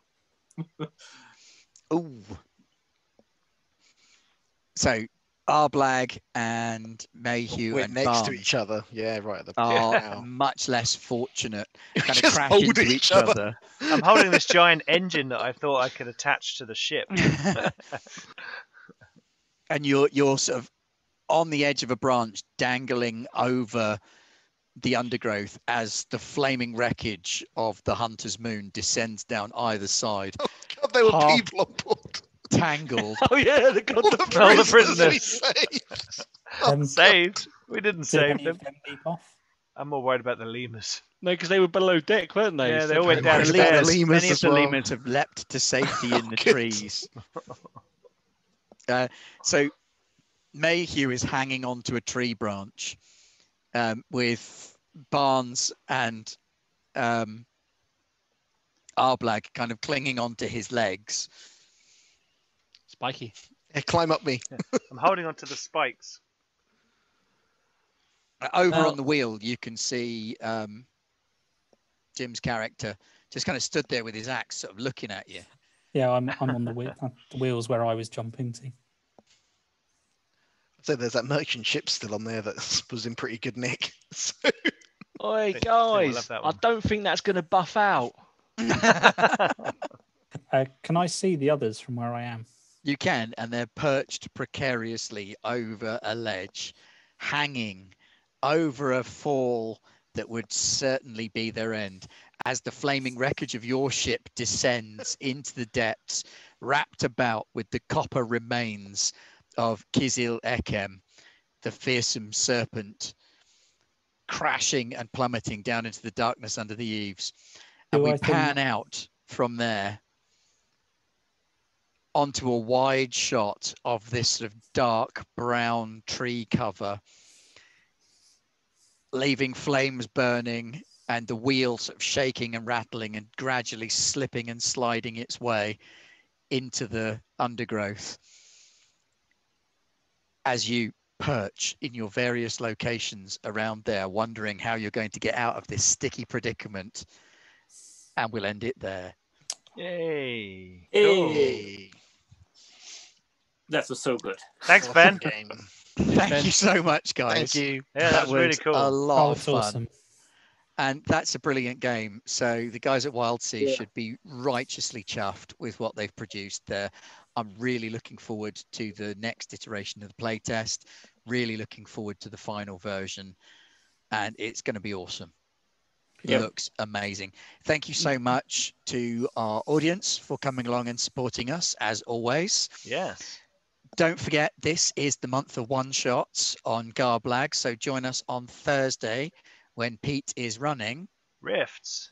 Rifts. It's going to be Yeah. crazy mental fun with Sir Robin, the Cyber Knight, and Tarquin, the Glitter boy. the Glitter Boy, and et al. It's going to be I'm seriously be thinking that with absolutely the crazy. character being as edgelordy as he is, I might have to go with a name like Phoenix Dark Dirk or Oh something yes, absolutely, absolutely. That'd be fantastic. Give me 2 minutes and I'll get the Brave Sir Robin has his own band of minstrels. And then next Tuesday is Tales from the Loop with Millie the GM. He's coming on as a guest slot onto Garblag to run us through a little tale from the loop. And our patrons are currently voting on who gets to be what in that, I think. I'm just about to set the vote up on the Patreon poll channel. Splendid. Hang on, bear with me 1 second. I'll get the... But Garblag is doing a December of one-shots. So we've got that. We've got some games coming up at the weekend. We've got a Flint and Steel one-shot that is now semi-public that Roger's going to run. It's his first game to run on channel, I believe. Yes. We're doing Those Dark Places. Those Dark Places with the game's writer himself coming back to GM for us. Wrath and Glory. Hicks. Wrath and Glory. Yep. Orc Boys one-shot. I've got the Tuesday and Thursdays up on the screen right now. So splendid. So we got lots coming up, and then we've got the Great Garblag Game Show towards the end as our little Advent spectacular. Yes, absolutely. So please do come and join us. And the Twilight 2000 Alpha. Oh yes, of course, Twilight 2000 as well. Now that and next Thursday is actually Mythic Odysseys of Theros that Jim is going to run. Yes, which Jim is running. Equinocles. And here we have a fine stallion who can sing. Hello. You theme are too blessed. It's gonna be a weird one next Thursday. We've got some interesting one shots coming up. It's gonna be lots of fun. We're just having a bit more fun over the festive period, and then in the new year we're going to be hopefully getting some more people on the channel and doing some new games and doing more games with, I think, Wednesdays opening up as we get more producers on board. So more games on Garblag. So come and join if you're new. If you're checking this out on YouTube later, then please come and follow us on Twitch. And if you're watching on Twitch, go and check out our YouTube as well. Hopefully Roger's putting the link in the chat right now. Yeah, there's loads of stuff going on. We've got the Discord, where everyone's having great conversations. And we've got the Patreon, where we share some of the resources we use in our shows. And there's loads of free stuff on there as well, so you can go and check that out, and there's a link there as well. Thank you. And for any of our viewers who don't speak any Turkish, I will now let the big reveal out. Ooh. Kizil Ekem. Yeah, the great snake. Big snake. No, it's better than that. It means Red October. Hunt for Red October. Brilliant. Love it. Nice. Yes. So we've just done the Hunt for Red October. Well, I was a bit worried that with Cordyceps that Jim was going to get zombified. Yeah, there was a risk. Yeah. That was good. What do you guys think of that game then? I really enjoyed it. I really enjoyed it. I love. It's got a very, very narrative feel to it. Like you can do just lots of exploration stuff with it. Like, and the way you justify how you're using your skills and edges and things, I think make you kind of give it again that more of a narrative feel. The opportunity to justify why you're doing what you're doing and what your role is. It's almost like Mage the Ascension. When you were doing magic in that, you have to justify the use of certain powers. So it's got a very similar narrative feel to that, in that you're explaining why you're using instinct on your roll. So you can do the same thing with about 4 or 5 different roles in slightly different ways. As long as you're a good player and you don't take the piss and I mean, obviously I'm going to use my iron because the thing I'm looking at is made of iron. It's like, okay. Get in the sea. Yeah, I think it's got a lot of room for really kind of detailed cinematic play. Yeah. It's also quite good if you wanted to do something longer term as well, because like you say, it's just a vastly expansive world. Like you can, and you could literally combine any whisper with any map to have a little inkling of a place. So if somebody says, I want to combine my whisper with my map to get this, you would say, okay, well, they work together to come up with this. And you've got a plot hook right away that you can go out and investigate. In a longer running game, you've also got more time to do montages and exploration phases and having your random encounters out there on the sea with what you find during your watches, during your day's sailing. I had So to can skim you- past the second and third iterations of that Yeah. because We only eating had a into few time little. hours to have a go Yeah. at it. So So can Yeah. skills get better as you go along, as you progress? The character progression rules aren't out yet. They're coming out, I believe, in the next iteration of the playtest rules. So I will let you know then. But I would say it's quite easy to work out how you would improve skills. I'm assuming or it's to do with the actions. montages. Well, montages are like what you do during a day, but you could have a longer montage. So at the end of a story, you would bulk up a skill or a stat, or you find something that confers a trait.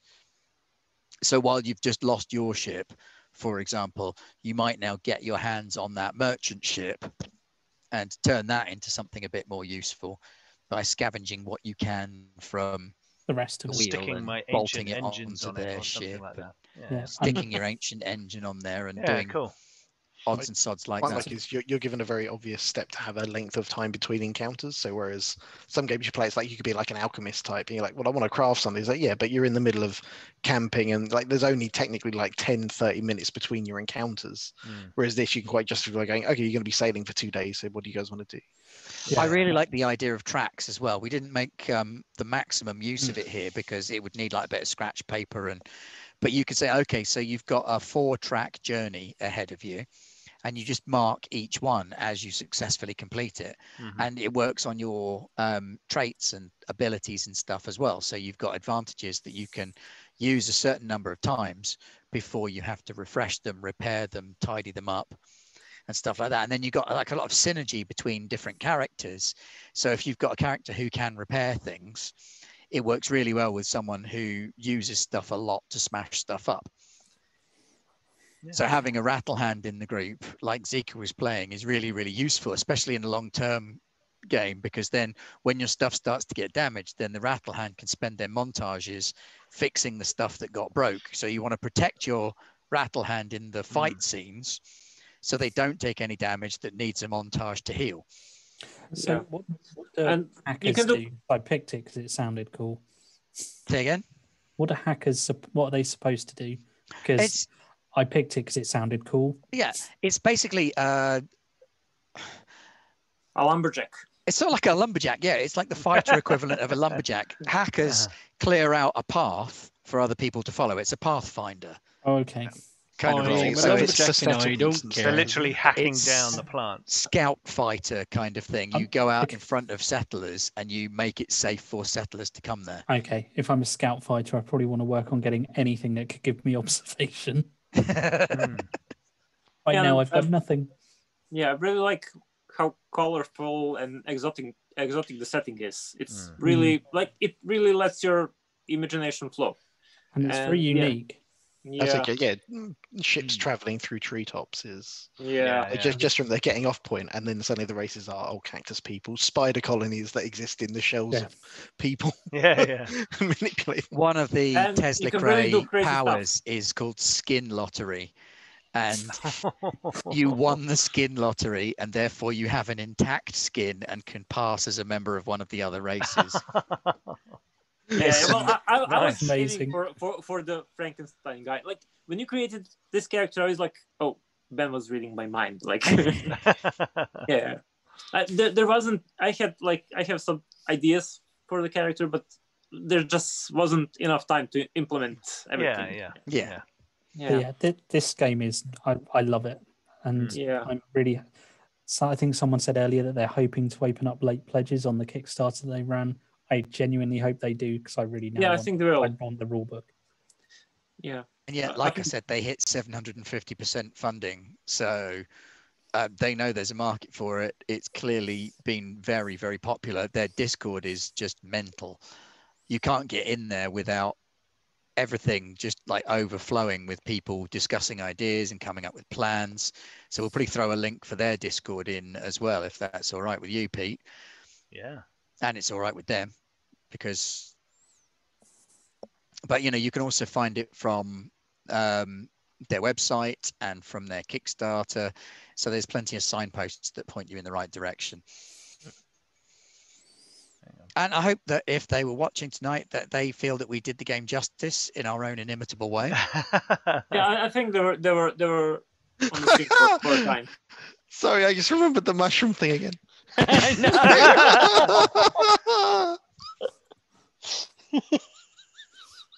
Yeah, I've got something for the end, just to get it. Ooh. Oh. If he goes off and gets hallucinogenic mushrooms and gets us kicked off of Twitch. or a skin full of spiders.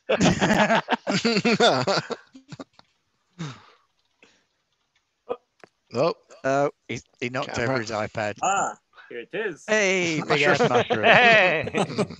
Hey, Pete. Hello. need some googly eyes for it. Yeah, I now really want this game. Yeah, it's cool. Yeah, it was very fun. I love it, and I hope we play more We'll on have the to bring channel. it back. Yeah, definitely. Yeah, you should definitely find like a spot for another one shot. Perhaps Or a maybe one shot short after campaign. Rules 2 has dropped. We could Yeah. do a one shot to explain what's changed and do Yeah. a little bit more, and then perhaps Yeah. do a campaign once we get the full rules. Be the party going out to find out what happened to your previous party. Yeah, I And- have no idea what happened to my character in the end. I sent out a bunch of guys with a brand new ship. Could you go and find out what happened to them? Sorry, we broke your ship. Yeah. I'm hoping I can return to Revan because I actually really enjoyed playing him.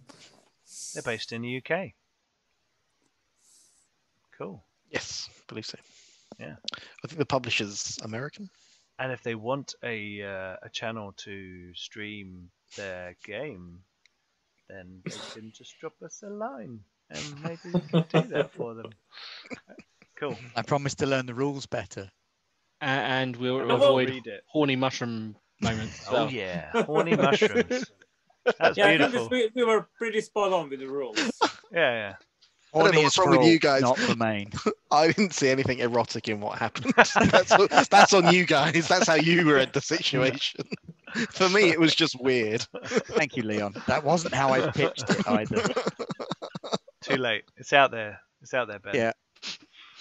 Cool. Okay. Right. Well, okay. On that note, thank you very much, everyone, for joining us. It's been a fantastic evening, although we had a couple of technical hiccups. Thank you for sticking with us.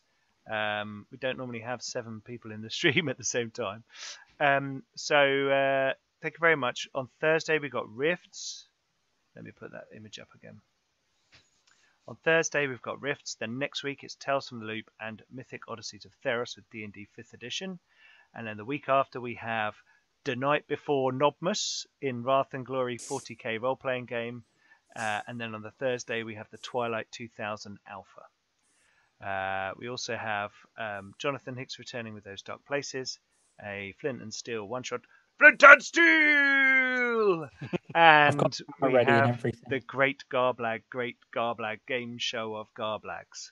So, stay with us, stay safe, follow, like, subscribe, comment, join us on Discord, go to the Patreon, all that stuff. See you later. Thanks very much for joining us. Bye-bye. Farewell. Bye. おやすみなさい。